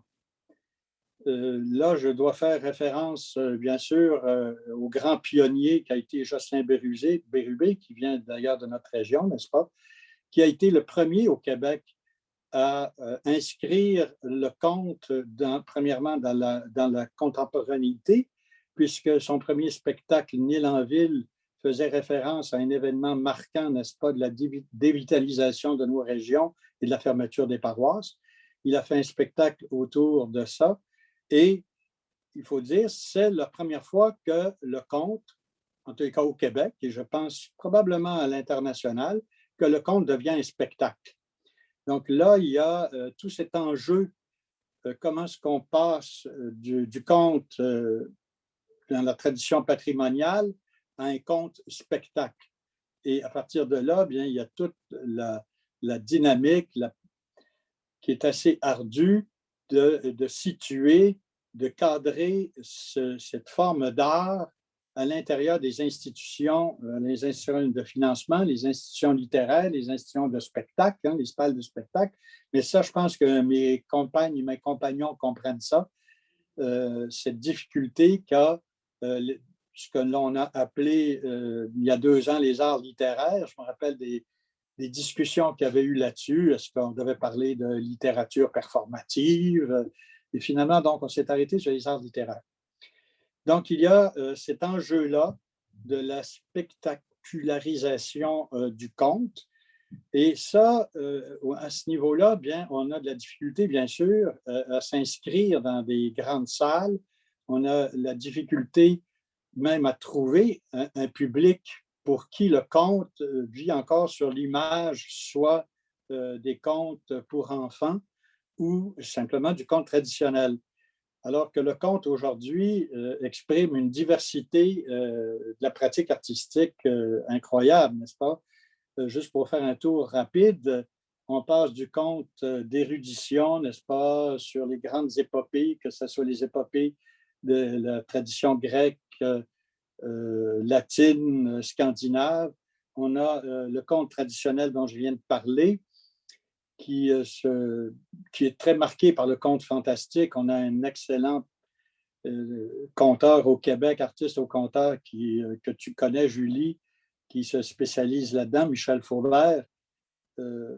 Donc, il y a le conte contemporain aussi qui fait sa place. Il y a eu toute cette tendance du conte urbain, donc le fait d'inscrire le conte dans la vie contemporaine avec tous les enjeux que cette vie contemporaine peut nous créer. À partir de cette spectacularisation du conte et donc de trouver notre public, de transformer l'image que le public a, là, il faut bien sûr avancer. Quand on voit la pratique des conteurs, on se dit ben, on peut pas seulement faire du conte traditionnel. Je pense que c'est une part importante puisqu'il faut assurer la transmission de cette richesse-là, de ce corpus-là, mais il y a aussi une façon d'aller de l'avant, de moderniser le conte. Et là, écoutez, c'est vraiment au départ, c'est urbain où ça passe, cet axe-là. Je me rappelle des premières soirées du sergent recruteur. Je veux faire une petite anecdote. La 2e année du festival, on est à notre 25e cette année. La 2e année du festival, après avoir fait le tour des quelques conteurs qui existaient au Québec, il y en avait d'excellents qui avaient déjà une feuille de route impressionnante. Mais si on veut faire des festivals de contes, il faut bien trouver non seulement son public, mais aussi des acteurs, des artistes. Et je commençais à me gratter parce qu'il n'y avait pas nécessairement de relève établie. Même, la relève était assez marginalisée. On avait de la difficulté à les rencontrer. Et en revenant d'Ottawa, arrivé à Drummondville, j'écoutais Radio-Canada, puis il y avait une entrevue sur une gang de jeunes déjantés qui présentaient du conte dans une cave, dans un bar à Montréal. Ça fait que j'ai fait un retour vers Montréal et j'ai rencontré pour la première fois donc cette tendance du conte urbain, du conte déjanté, du conte en prise aux réalités. Ce qui m'amène à dire qu'au-delà de cette diversité, il y a de la diversité à l'intérieur de la discipline du conte. Il y a aussi l'évolution du festival vers d'autres disciplines littéraires. Je dois dire que ça ne m'a pas beaucoup forcé parce qu'étant un vieux beatnik et que j'ai participé plusieurs fois à des récitals de poésie jazzée dans les cafés enfumés de Winnipeg et de Vancouver et de Montréal. Donc, pour moi, la poésie performative, c'était quelque chose qui coulait dans mon sang. Et j'ai eu aucune difficulté à vouloir ouvrir le festival vers ça, surtout quand on connaît, n'est-ce pas, la force de cette poésie performative appelée slam, parfois avec raison, parfois moins, parce que le slam est quand même très cadré dans sa pratique, mais cette richesse donc de cette discipline-là, que ce soit à Montréal ou ailleurs au Québec, mais particulièrement dans le Bas-Saint-Laurent, m'a fait rencontrer des poètes exceptionnels. Donc, ça m'a donné tout de suite le goût d'introduire ces gens-là à l'intérieur d'un festival qui, heureusement, au départ, portait le nom de Festival de contes et de récits. Donc, ça nous a permis d'ouvrir les portes et de rencontrer toutes sortes d'artistes, entre autres Stéphanie, qui est un modèle pour nous, puisqu'elle participe de toutes ces disciplines artistiques de la parole vivante. Et on a un bonheur extrême à vouloir l'inviter dans nos festivals. Donc, il fallait à ce moment-là repositionner le festival, il y a 5-6 ans, repositionner le festival pour une belle expression, n'est-ce pas, explorer les frontières poreuses entre les différentes disciplines artistiques.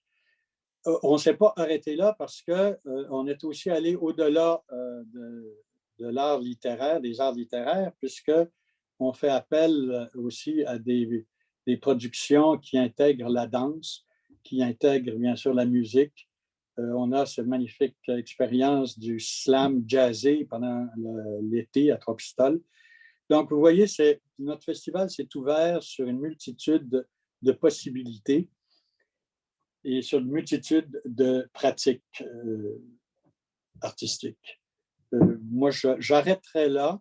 Peut-être rajouter notre intérêt très égoïste de développer une relève, mais aussi un intérêt professionnel et un intérêt artistique à trouver cette relève-là, à l'épauler, à donner l'occasion à cette relève-là de se professionnaliser. Tout le monde en a parlé jusqu'à maintenant. Ça veut dire d'ouvrir la scène.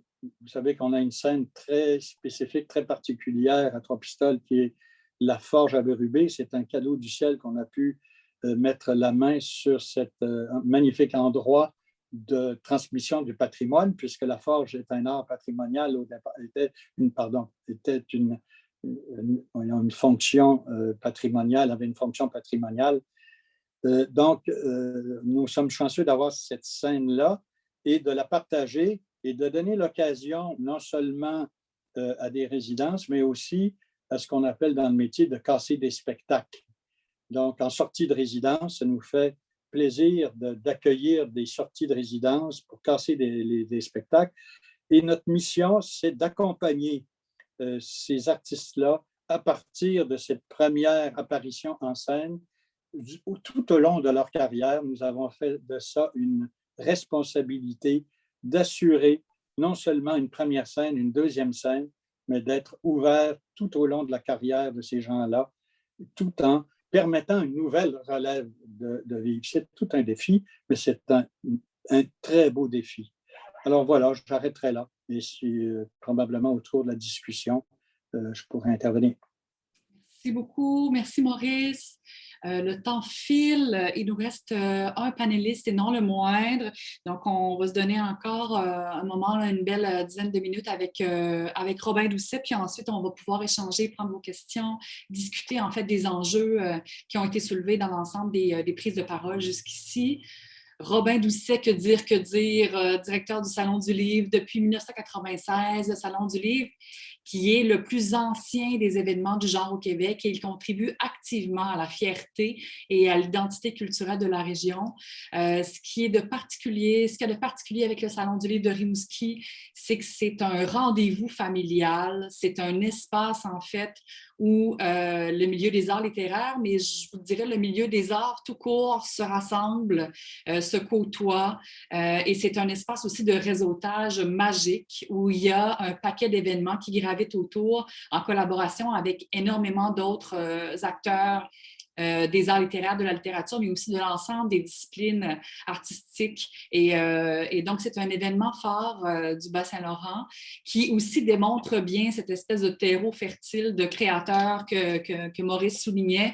Ça fait pousser de la relève quand on a accès à des organismes qui tiennent aussi des espaces au-delà d'une simple diffusion ou d'un simple salon du livre, où il y a vraiment des espaces de rencontre, de réseautage et de création qui prennent forme. Donc, la parole est à toi, cher Robin.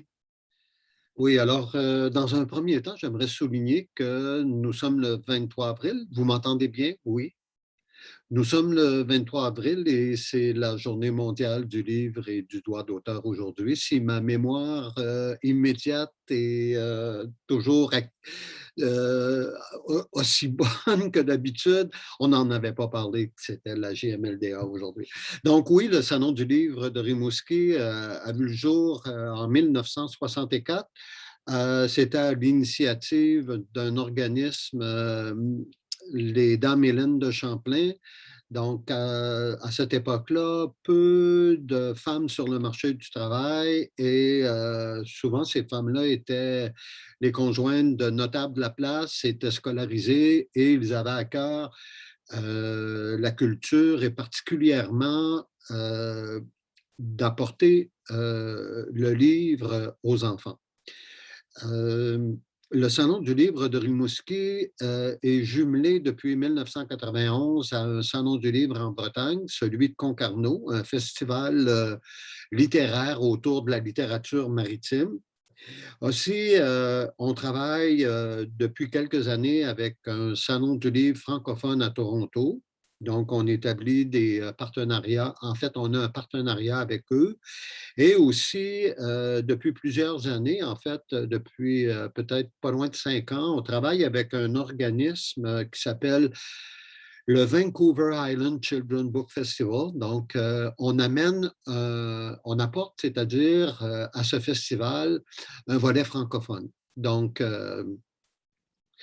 voilà ce qu'il y en est pour les partenariats qu'on a. Disons, on a aussi des partenariats régionaux, bien sûr, mais disons à l'international, le Salon du livre quand même est actif sur la scène internationale. Le Salon du livre de Rimouski, bien sûr, comme tous les autres salons, c'est un événement commercial. On est un rouage de l'industrie du livre. On a une particularité au Salon du livre de Rimouski. On est un Salon du livre citoyen. Donc, il y a environ peut-être un peu plus de 10 ans, on a mis à l'honneur le genre littéraire, l'essai. Et la population de la région de Rimouski, c'est une population quand même qui est souvent plus scolarisée, disons, que dans d'autres régions. Et c'est une population qui est ouverte à recevoir des essayistes qui viennent partager avec nous leurs réflexions. C'est aussi, bien sûr, un événement culturel, le Salon du livre de Rimouski. Et lorsqu'on parle d'événements culturels, c'est une scène qui peut être offerte à des spectacles en art littéraire. J'ai eu la chance d'assister aux 2 rencontres organisées par Rhizome, d'en apprendre beaucoup lors de ces rencontres-là. Et j'y étais aussi pour représenter l'Association québécoise des salons du livre. Donc, j'avais été mandaté par l'association pour y assister à ces deux rencontres-là. Et je terminerai en disant que chez mes collègues des autres salons majeurs au Québec, il y a la QSL, l'association regroupe 9 salons majeurs. Il y a un intérêt, bien sûr, pour la diffusion des arts littéraires. Vous l'avez dit tout à l'heure, Dominique, j'assume la direction du Salon du livre de Rimouski depuis 1996. Donc, j'ai vu l'évolution aussi des salons du livre qui étaient pratiquement concentrés sur le volet ou leur mandat, disons, le mandat commercial. Je l'ai vu complètement changer pour devenir à la fois, oui, un événement commercial, mais surtout avec un volet qui fait de nous maintenant un festival littéraire. Donc, à partir du moment où on est dans le festif de l'écriture, il y a une ouverture pour, bien sûr, la production de spectacles littéraires. Voilà. Alors, je ne prendrai pas plus de temps parce que j'ai très, très, très hâte aux échanges qu'on pourra avoir. Je suis un gars de terrain, donc j'ai très hâte à l'échange qu'on va avoir là, après avoir fait le tour, bien sûr, de tous les organismes présents et ce qui était, ma foi, très, très, très pertinent. Voilà. Merci énormément, Robin. Ça fait le tour de notre magnifique panel qui a fait faire un très, très beau tour, en fait, de ce qui se trame en matière d'art littéraire sur le territoire. La parole est maintenant à vous. Ce que je vous propose pour faciliter un peu là, les échanges, c'est pour les panélistes puis les gens qui ont pris parole jusqu'ici, c'est peut-être de lever votre petite main là, dans le Zoom pour me faciliter la vie, pour m'assurer de maintenir le cap aussi sur les droits de parole. Puis je vous invite à discuter. Quant aux gens qui nous écoutent, si vous voulez intervenir, si vous voulez poser des questions, n'hésitez pas à écrire dans l'onglet « Converser » afin qu'on puisse repérer votre question puis pouvoir la poser en fait à nos participants. Simon? Oh! Ton micro est fermé, par contre. Pardon. Je suis moins habitué avec le téléphone, donc j'aurais voulu, j'aimerais rebondir sur les défis qu'impose la spectacularisation dont on parlait, du conte, de la poésie ou de la littérature, et puis de la spécificité, je pense, que la littérature vivante, donc la portion spectacle des arts littéraires par rapport aux autres arts vivants. Et puis, moi, je pense qu'en mettant de l'avant la figure de l'auteur, de l'autrice qui porte son propre texte, il peut y avoir véritablement une plus-value et puis que la clé, en fait, se trouve, selon moi, dans une posture artistique et assumée de l'imposture. À savoir, qu'est-ce qui arrive quand un artiste littéraire, dont le matériau premier est le langage, qu'est-ce qui arrive quand il se met à jouer avec les outils, la boîte à outils du voisin, quand il se met à s'intéresser aux 13 systèmes de signes qu'il y a au théâtre, par exemple. Déjà, un conteur en utilise plusieurs systèmes de signes. Il y a le texte qu'il dit, mais il y a aussi l'intonation de sa voix, sa gestuelle. Puis je pense que pour professionnaliser les propositions en art littéraire, c'est extrêmement important au moment de la création d'avoir conscience des caractéristiques distinctes de la représentation par rapport au texte. La représentation n'a pas le même rapport à l'espace, donc le lieu de la représentation, le théâtre, n'importe quel espace public, n'a pas le même rapport à l'espace ni au temps, en fait. Le temps de la représentation n'est pas le même que le temps de la lecture. Et donc, et ça, c'est quelqu'un qui monte sur une scène pour assumer son texte, même s'il fait juste ça, dire son texte dans le public, s'il ne prend pas conscience du lieu dans lequel il se trouve et puis du temps dans lequel se déroule sa proposition, et des autres éléments, des 13 systèmes de signes dont je parlais, là, la gestuelle, le costume, la lumière, etc., ça ne rend pas ces éléments-là moins signifiants, mais ils vont signifier malgré l'artiste. Et donc, cette prise de conscience, pour moi, me semble primordiale. C'est le commentaire que je voulais faire sur les défis qu'amène la spectacularisation. Merci Simon. Puis on en a parlé aussi, là, Maurice en parlait, là, de la porosité entre les pratiques. Moi, je suis issue des arts visuels et du théâtre et des arts littéraires qui se retrouvent dans une performance en art visuel. Depuis toujours, cette chose-là existe.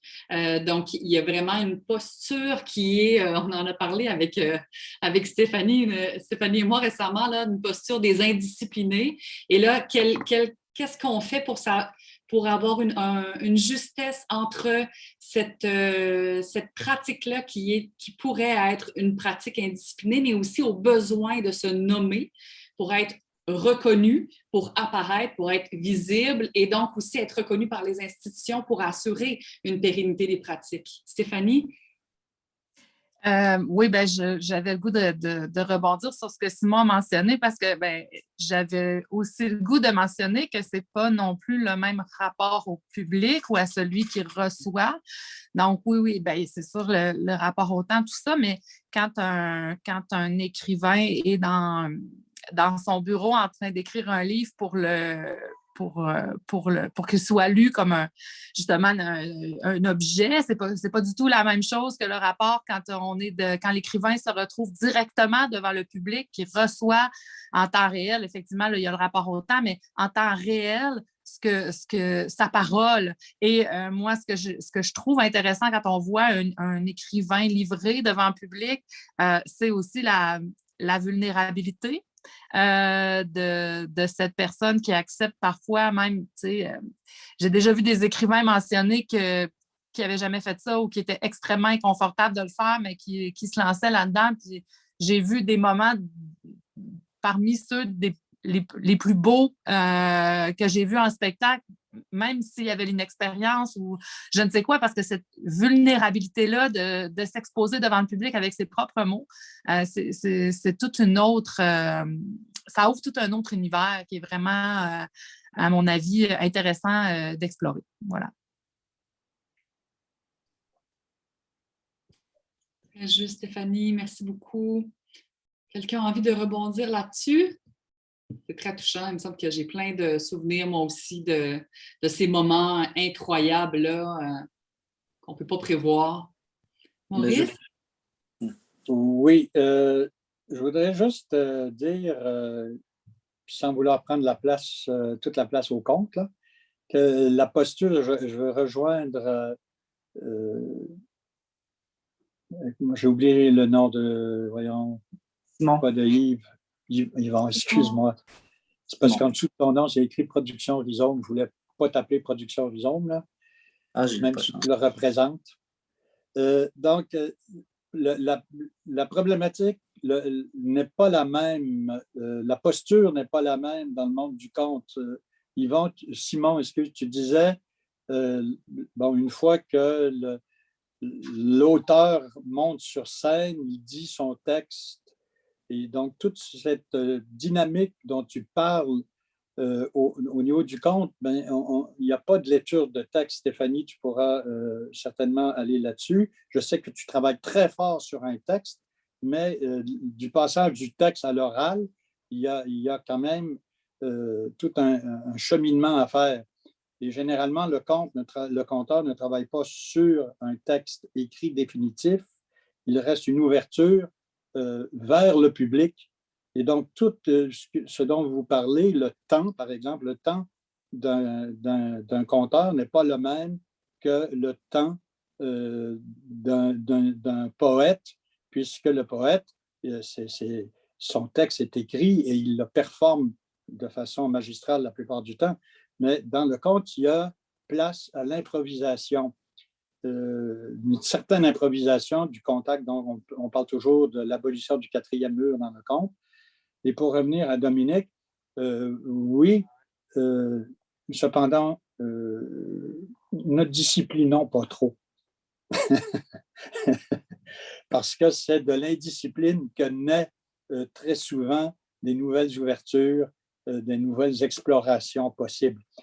Je comprends qu'il faut discipliner, surtout pour aller chercher du financement auprès des institutions de subvention, mais je pense qu'il faut laisser une part très importante à cette indiscipline-là dans nos champs de compétences. Oh que oui, et toutes les cases des institutions sont nées d'accumulation d'indiscipline, en fait.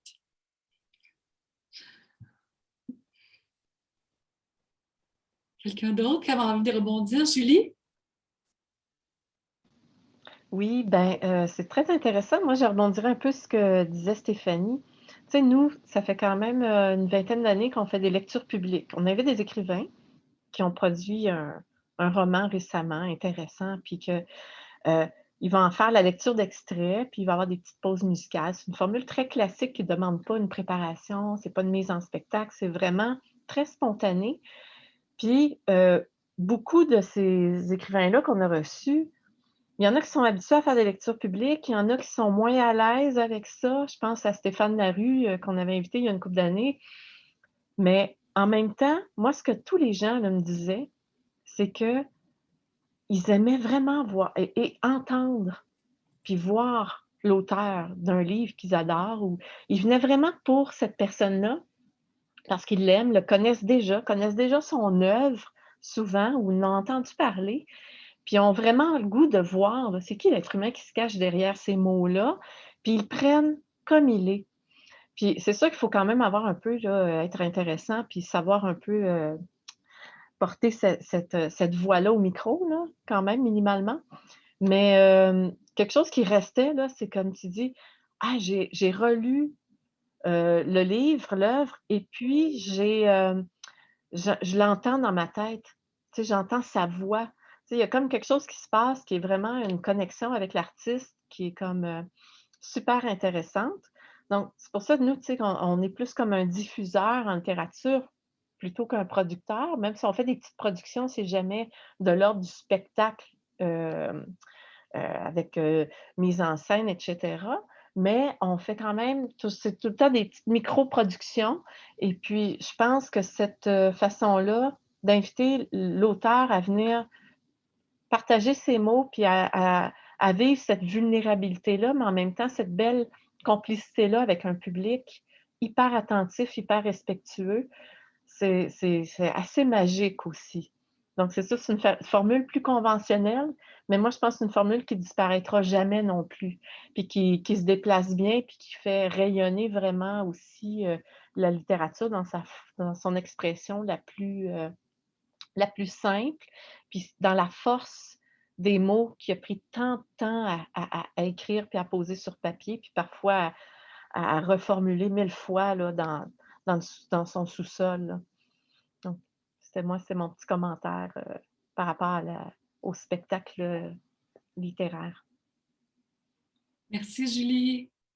On voit le spectre se tracer là, avec vos paroles, là, l'amplitude, en fait, de la variété des pratiques en art littéraire. Simon?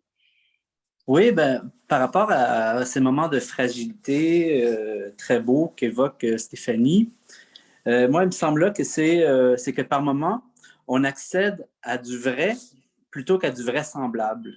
Donc, on est dans une vérité plutôt qu'une vraisemblance, une vérité d'un rapport, justement, de la personne de l'écrivain. Donc, il y a un engagement différent qui se fait entre le spectateur et la personne sur le plateau quand on sait que la personne qui parle, c'est aussi la personne qui a écrit ou qui improvise le texte. Donc, les paroles qui sont émises. Et puis, mais ça, cette vérité-là, ou ce vrai, on a vu, j'ai été témoin d'une démarche entre Mathieu Arsenault et Christian Lapointe pour le spectacle La vie littéraire, où Mathieu a travaillé pendant 9 mois il a vraiment travaillé sur du long terme, à apprendre puis à se mettre, même pas en bouche, mais à se mettre dans son corps, de longs extraits, là, un montage long, donc pour un total de 50 minutes de son livre « La vie littéraire ». Et puis, j'ai vu son rapport, donc j'ai envie de dire vraiment en termes de relationnel. Donc, j'ai vu sa relation à son propre texte évoluer dans le temps.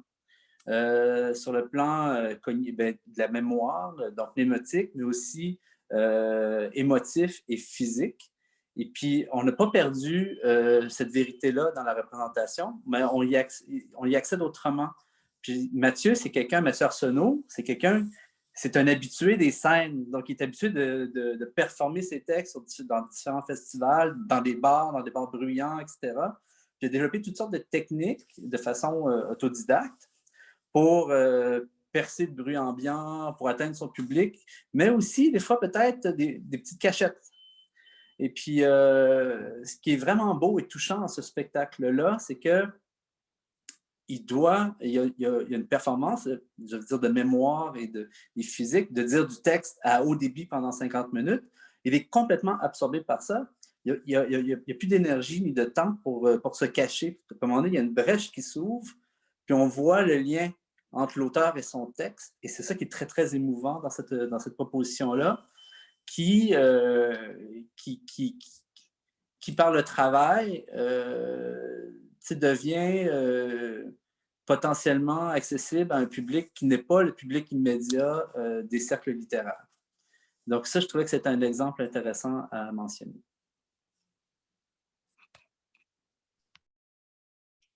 Simon, Robin, c'était une petite main levée? Ou... Voilà, le micro marche.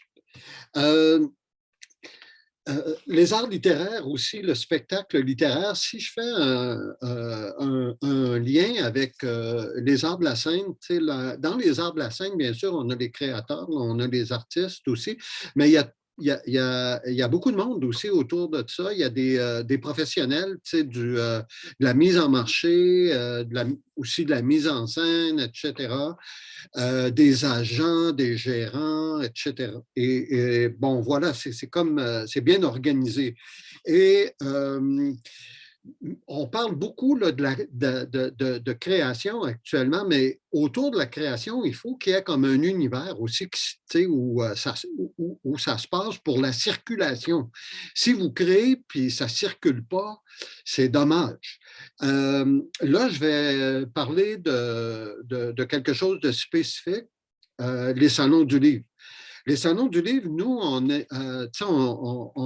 on agit à peu près sur 4 jours, mais on peut aussi agir en amont et en aval de l'événement. Et lorsqu'on agit chez nous, dans l'événement, là où se passe le salon du livre, on a des limites au niveau de la sonorisation, on a des limites au niveau de l'éclairage, on a des limites aussi au niveau de la scène, parce qu'on construit nos scènes en fonction d'échanges entre animateurs, souvent, et les auteurs, les autrices, et parfois le public est amené c'est ça, où on suggère en fait, on ouvre l'échange au public. Il y a souvent un micro dans la salle. Donc, au départ, on a cette situation-là et aussi le Salon du livre, lorsqu'il il a lieu, présente une programmation d'environ peut-être 200 activités et plus. Donc, faire ressortir une activité à travers ce lot d'activités-là, c'est extrêmement difficile. Je dis souvent que le salon cannibalise ces activités parfois. Donc, il faut, la seule manière, disons, d'amener une activité et de développer cette activité-là, c'est d'agir à chaque année, de construire un public autour de l'activité, comme on a pu faire avec les déjeuners littéraires. Maintenant, on annonce le déjeuner littéraire et dans le temps de le dire, on est capable de vendre nos billets. Donc, je pense qu'il faut comme être capable d'installer le spectacle littéraire dans les salons, mais sur une base, disons, à chaque année, on revient avec un spectacle littéraire. Aussi,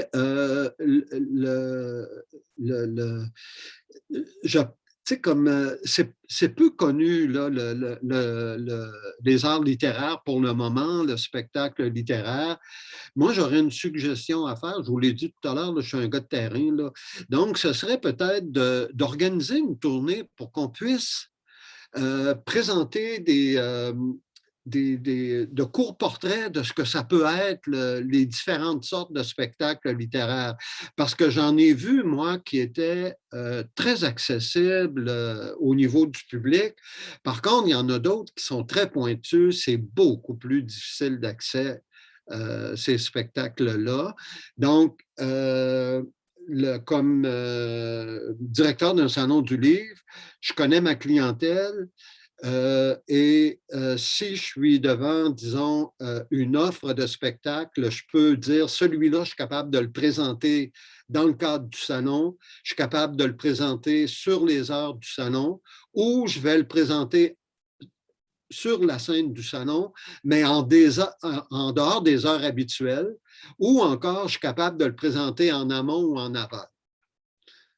Donc, quand les artistes là, vont être dans la période de création, ça doit être réfléchi, cette partie-là qui a rapport avec la circulation du spectacle. Voilà. Merci, Robin. Puis ça m'amène aussi à ce défi-là. J'aimerais mettre votre attention sur le Bas-Saint-Laurent particulièrement. Là, moi, c'est sûr que Culture Bas-Saint-Laurent, vous le savez, on fait partie des conseils de la culture du Québec. Nos collègues de Rhizome vont avoir rencontré Culture Gaspésie, Culture Estrie, Culture Outaouais, Culture Saguenay-Lac-Saint-Jean pendant votre tournée. Les conseils de la culture sont nés, en fait, du besoin du territoire, des créateurs, des travailleurs culturels, de se rassembler, de se regrouper, puis d'avoir une force de représentation, d'apparaître, de diffuser. Puis là, on parlait beaucoup de l'enjeu, de la circulation des œuvres, du rayonnement. Robin, tu soulignais l'aspect plus pointu de certains spectacles en art littéraire, l'accessibilité aussi à ces spectacles-là. Mais ce que j'observe, moi, quand je me déplace sur le territoire, que je vais voir des spectacles qui ont été faits, réalisés, créés par des gens d'ici, les salles, peu importe si c'est pointu ou pas, sont combles. Toujours quand c'est les artistes d'ici. Mais malheureusement, malgré tout le travail qu'ils mettent pour pouvoir créer ces spectacles-là ou ces diffusions-là, c'est des diffusions qui sont faites 1 fois, 3 fois, 5 fois, 10 fois. Stéphanie a fait référence au début. Et là-dessus, pour faire circuler, mais pour assurer aussi que tout le travail qui est derrière et le peaufinage qui se fait sur le terrain puisse avoir un rayonnement plus grand et que le Bas-Saint-Laurent aussi rayonne plus largement en matière d'art littéraire, parce qu'on le voit bien, là, on le constate aujourd'hui à quel point la vitalité est grande. Le réseau des conseils de la culture pourrait aussi être un soutien à ce niveau-là. Mais j'aimerais vous entendre sur le positionnement du Bas-Saint-Laurent et de ces enjeux-là. Il y a Stéphanie. Puis ensuite, il y a Annie Landreville, puis il y a Louis qui doit avoir une question dans la conversation. Je vais commencer par Stéphanie. Il faut que je me mette. M'entends-tu? OK. Donc, je ne sais pas si je vais te répondre là, sur le positionnement, mais en tout cas, je rebondis un peu sur ce que, entre autres, Robin a dit pour la question de réfléchir pendant qu'on crée les spectacles à l'idée de la diffusion. Puis, tu sais, c'est un peu ce que je disais au début, tu sais, on peut le réfléchir, mais n'empêche, puis je pense que Simon l'a dit aussi, les diffuseurs possibles sont tellement différents que c'est, à moins que vraiment de faire là, la forme la plus, disons, humble et petite possible, c'est vraiment difficile de réfléchir à un spectacle en s'assurant qui va correspondre à toutes les salles qu'on veut visiter. T'sais. Fait que là, c'est toujours l'espèce de choix déchirant entre le truc étoffé ou la chose un peu plus, disons, simplifiée. Puis il y a aussi le nombre de comédiens, pour, mettons, quand quelqu'un est prêt à acheter, bien, là, j'ai dit comédien, non, écrivain, pardon, je viens de changer de chapeau. Le nombre d'écrivains qui vont travailler sur un spectacle, par exemple, il y a de quoi de tripant dans les collectifs parce que ça nous permet justement d'établir une communauté de réflexion, de faire avancer nos pratiques, de réfléchir en gang, de créer des trucs qui vont vraiment aller plus loin qu'un spectacle, disons, solo ou duo. Par contre, faire voyager des spectacles en collectif, ne serait-ce que 3 là, ou 4 artistes, là, c'est tellement coûteux que c'est tout. On est tout le temps pogné dans cette affaire-là. Fait que des fois, as-tu vraiment le goût de sacrifier déjà pendant que tu es en train de créer tous les possibles d'un spectacle que tu es en train de développer pour t'assurer qu'il tourne. Tu sais, c'est un peu pas d'allure de penser ça comme ça, tu sais, mais en même temps, effectivement, après, tu arrives, tu as fait 2 shows. Hey, si tu en fais 5, tu capotes, tu sais, je veux dire. Puis, il y a même, on parle de, puis j'ai entendu la fameuse boutade à Simon quelques fois, là, c'est plus facile d'aller en Europe que de diffuser des shows au Québec. Mais je dirais même, justement, au Bas-Saint-Laurent, tu sais, moi, à un moment donné, on a créé un spectacle parce qu'on voulait parler au monde d'ici, tu sais. On voulait leur parler, puis on a fait de la médiation parce qu'on est allé chercher leur parole sur le territoire. On l'a tout créé en fonction de cette affaire-là.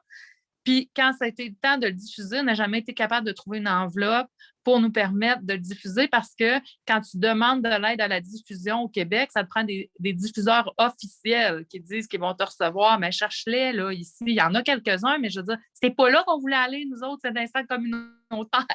Fait que, tu sais, il y a comme...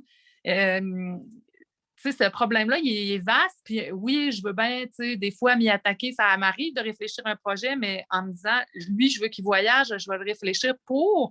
Mais c'est difficile de penser à tous les aspects avant. Tu sais, moi, j'étais comme convaincue que j'allais trouver, c'était peut-être niaiseux de ma part, mais je savais qu'il s'en venait une enveloppe pour la circulation sur le territoire, mais finalement, elle ne marchait pas pour un produit fini, c'était pour des résidences. Fait que là, en tout cas, bref, on s'est retrouvés un peu.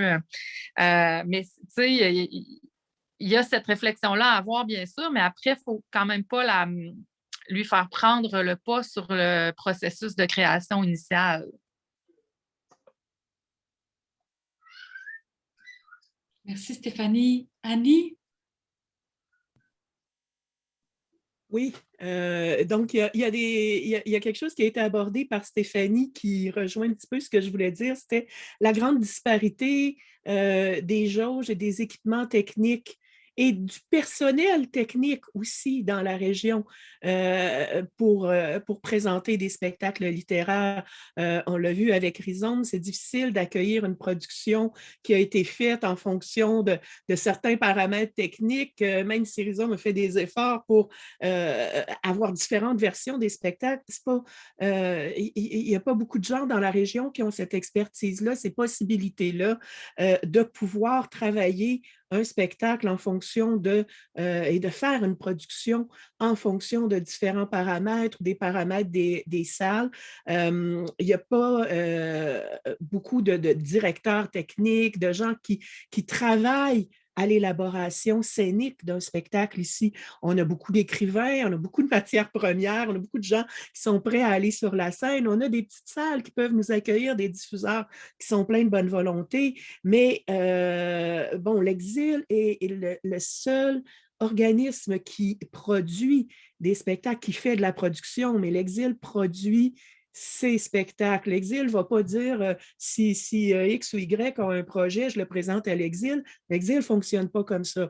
Donc, il n'y a pas d'accompagnement, évidemment. Ils n'ont pas de budget, il n'y a pas de fonctionnement, mais c'est extrêmement difficile pour des artistes de la région de dire je vais produire un spectacle, je vais produire un événement littéraire et on va travailler avec des professionnels. Et on va pouvoir avoir un produit avec une fiche technique claire qui va pouvoir s'adapter à différentes salles. Donc, tout cet arrimage-là entre la production littéraire et la production technique et la diffusion, il est extrêmement difficile dans la région. Merci Annie Landreville, je ne t'ai pas présentée là. Tu fais tellement partie d'Annie Landreville qui est autrice puis qui travaille avec le CLAC là, à la réalisation de cette rencontre-là. Merci d'être là, Annie. Il y avait Louis Poulain qui avait une petite question pour vraiment du public. Oui, merci Dominique. J'ai une question de Pénélope qui demande, Pénélope Mallard, s'il y a des collaborations dans le bassin Laurent avec le réseau Rapaille et le MAL de Gatineau. Et elle rajoute ensuite derrière, est-ce que le Rapaille, le réseau Rapaille peut contribuer à favoriser l'indiscipline? Donc voilà, je vous laisse répondre et bonne rencontre. Qui pourrait répondre à Pénélope sur cette question? Je peux peut-être répondre parce que je fais partie, j'essayais d'ouvrir mon micro, je fais partie du conseil d'administration de Rapaille, ce réseau pour la diffusion et la production d'art littéraire. Vous aviez tout juste d'être mis sur pied, ce réseau-là qui a été mis sur pied suite aux rencontres de Paroles vivantes dont ont parlé Yves et Simon au tout début. Et quand on a fait toutes ces rencontres-là, au début, on avait réuni des producteurs, des diffuseurs, des auteurs, tout le monde était dans la salle et finalement, le réseau qui a émergé est un réseau qui est plutôt consacré aux producteurs et diffuseurs, d'événements littéraires. Et l'optique, pour répondre à Pénélope, est d'inclure des producteurs et des artistes dans une phase ultérieure du développement du réseau. Pour le moment, le réseau, il est tout jeune. Il y a plusieurs organismes à travers le Québec, mais aussi à l'extérieur, donc des réseaux de festivals ou des productions de producteurs francophones au Nouveau-Brunswick, par exemple. Il y en a dans Gatineau. La Maison des arts littéraires de Gatineau fait partie du réseau. Et donc, éventuellement, il va y avoir de la place pour les producteurs et les auteurs. En ce moment, je pense que le réseau a vraiment besoin de se structurer, de définir, d'offrir une visibilité aux arts littéraires, de les définir un peu aussi parce qu'on s'adresse, même s'il y a plusieurs diffuseurs spécialisés comme le CLAC ou des festivals, par exemple, Festival international de littérature de Montréal, des diffuseurs spécialisés, mais on doit travailler aussi avec des diffuseurs pluridisciplinaires comme, par exemple, les grandes salles de spectacle qu'on a dans toutes nos régions, comme Spectar ici ou la Corporation de spectacle de Rivière-du-Loup, parce que ce sont des grandes salles dans lesquelles on peut aussi produire, diffuser des spectacles littéraires.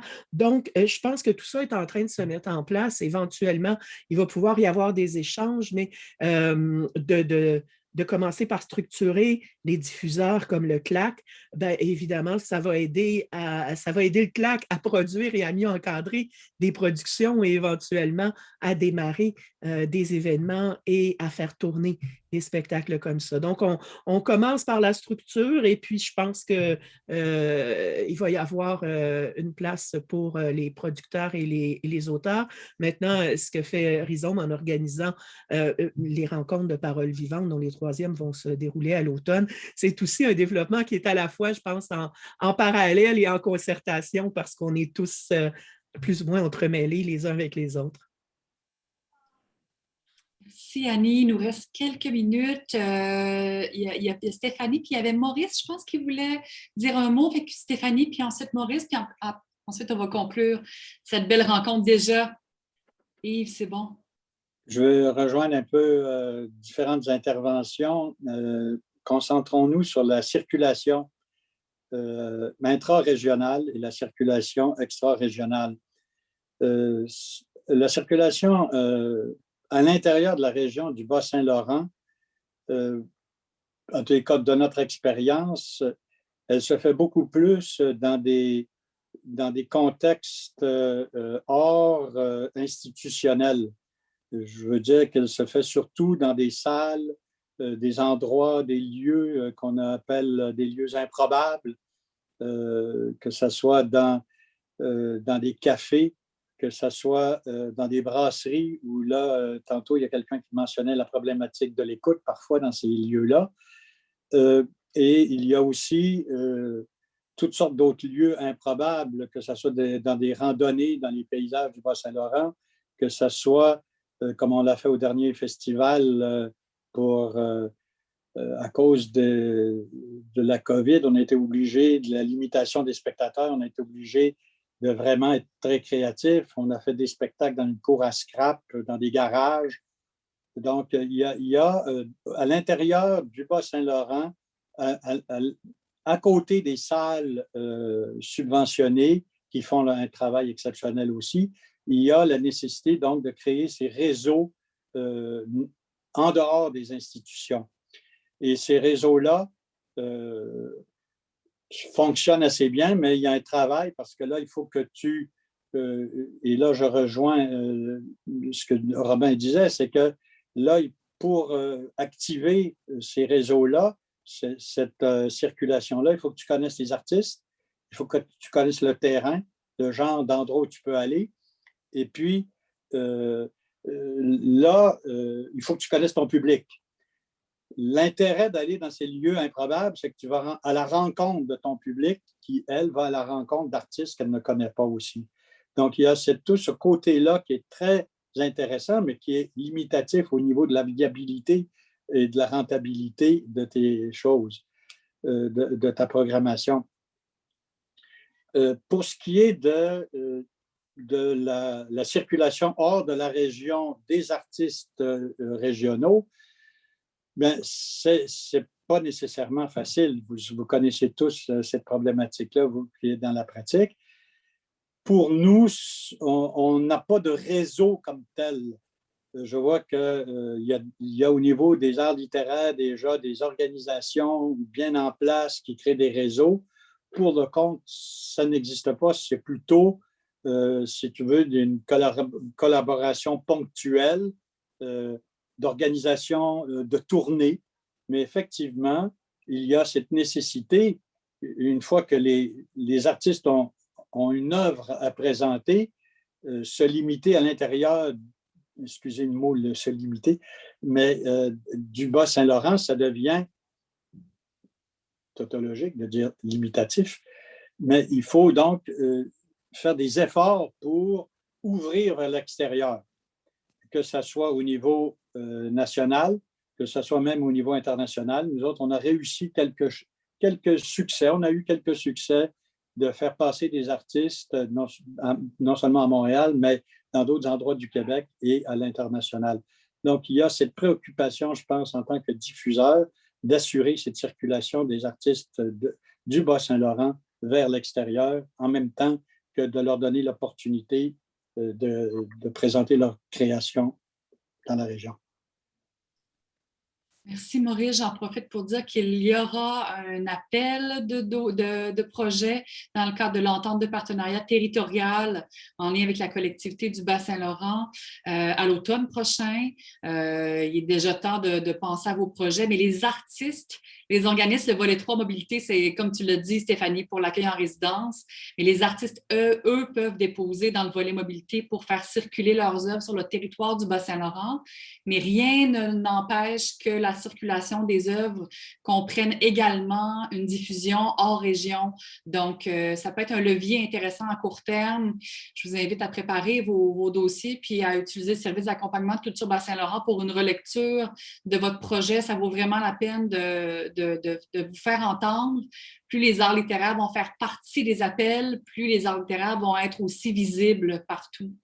Yves? Oui, je vais essayer de passer vite et un peu pour rebondir sur la question justement comme ça de la diffusion, puis compléter avec ce que Vianney vient de dire, c'est qu'effectivement, nous, ce qui est notre force, c'est la diversité des lieux.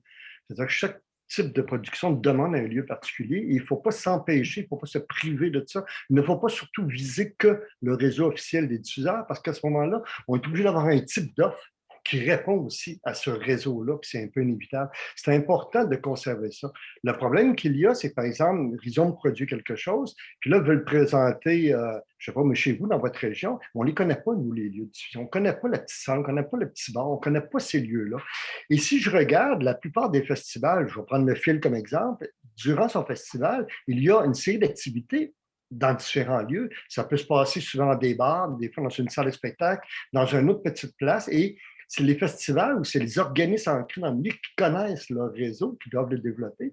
Puis en ce sens-là, c'était ma première intervention, c'est-à-dire Rapaille a un rôle important à jouer. Puis dès maintenant, il faut que ça soit à l'ordre du jour parce qu'en plus, il aurait dû, à mon avis, regrouper déjà l'ensemble des forces vives des arts littéraires, quel que soit le créneau, que ce soit en création, en production ou ailleurs. Je pense que ça aurait dû être un ensemble et avoir au besoin des sous-comités diffuseurs, mettons pour les festivals ou un autre. Je pense que c'est ça. Puis il faut déjà en parler parce que si on attend, à un moment donné, la structure, j'allais dire ça sclérose, c'est trop fort, mais prend une forme un peu plus définitive et c'est maintenant qu'il faut faire ça. Donc, devrait déjà regrouper l'ensemble des forces, y compris ceux qui ne font que de la création.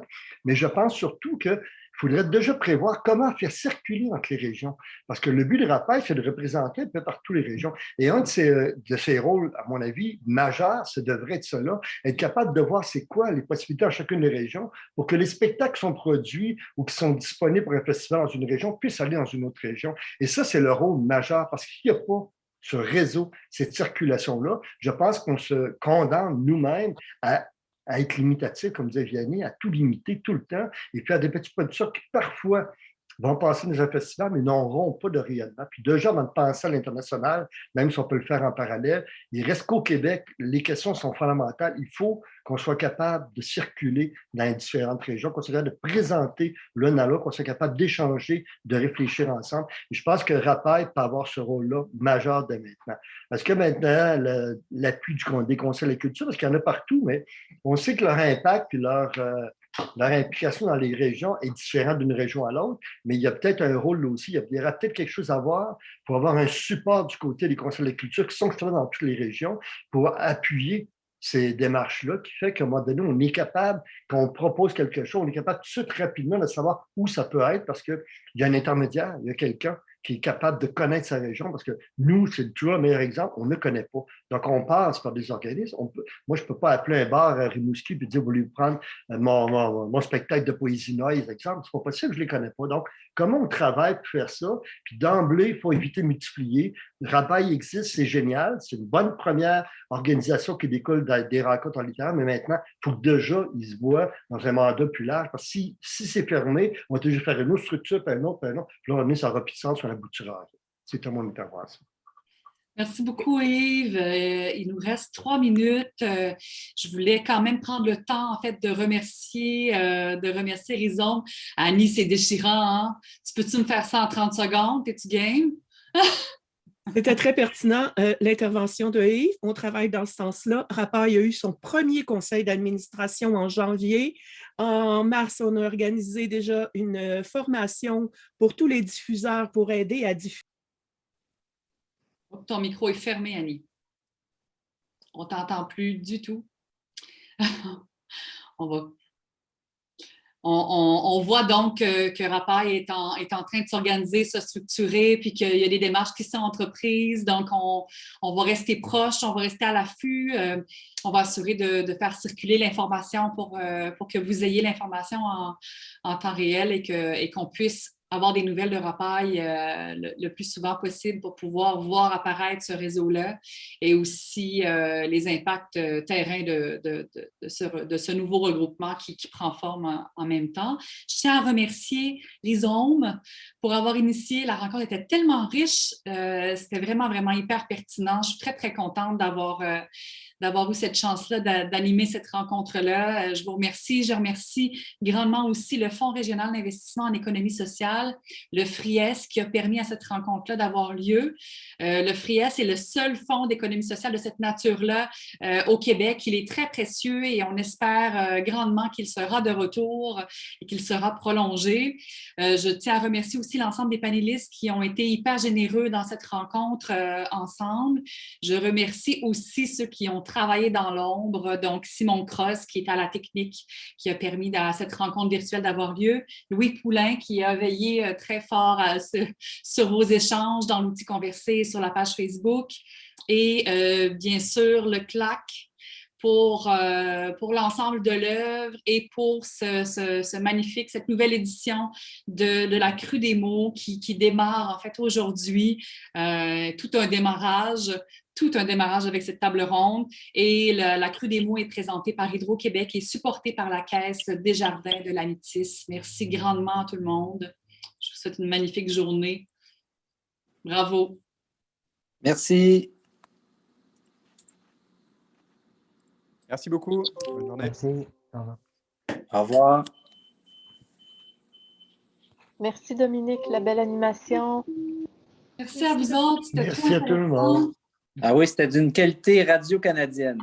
Oh!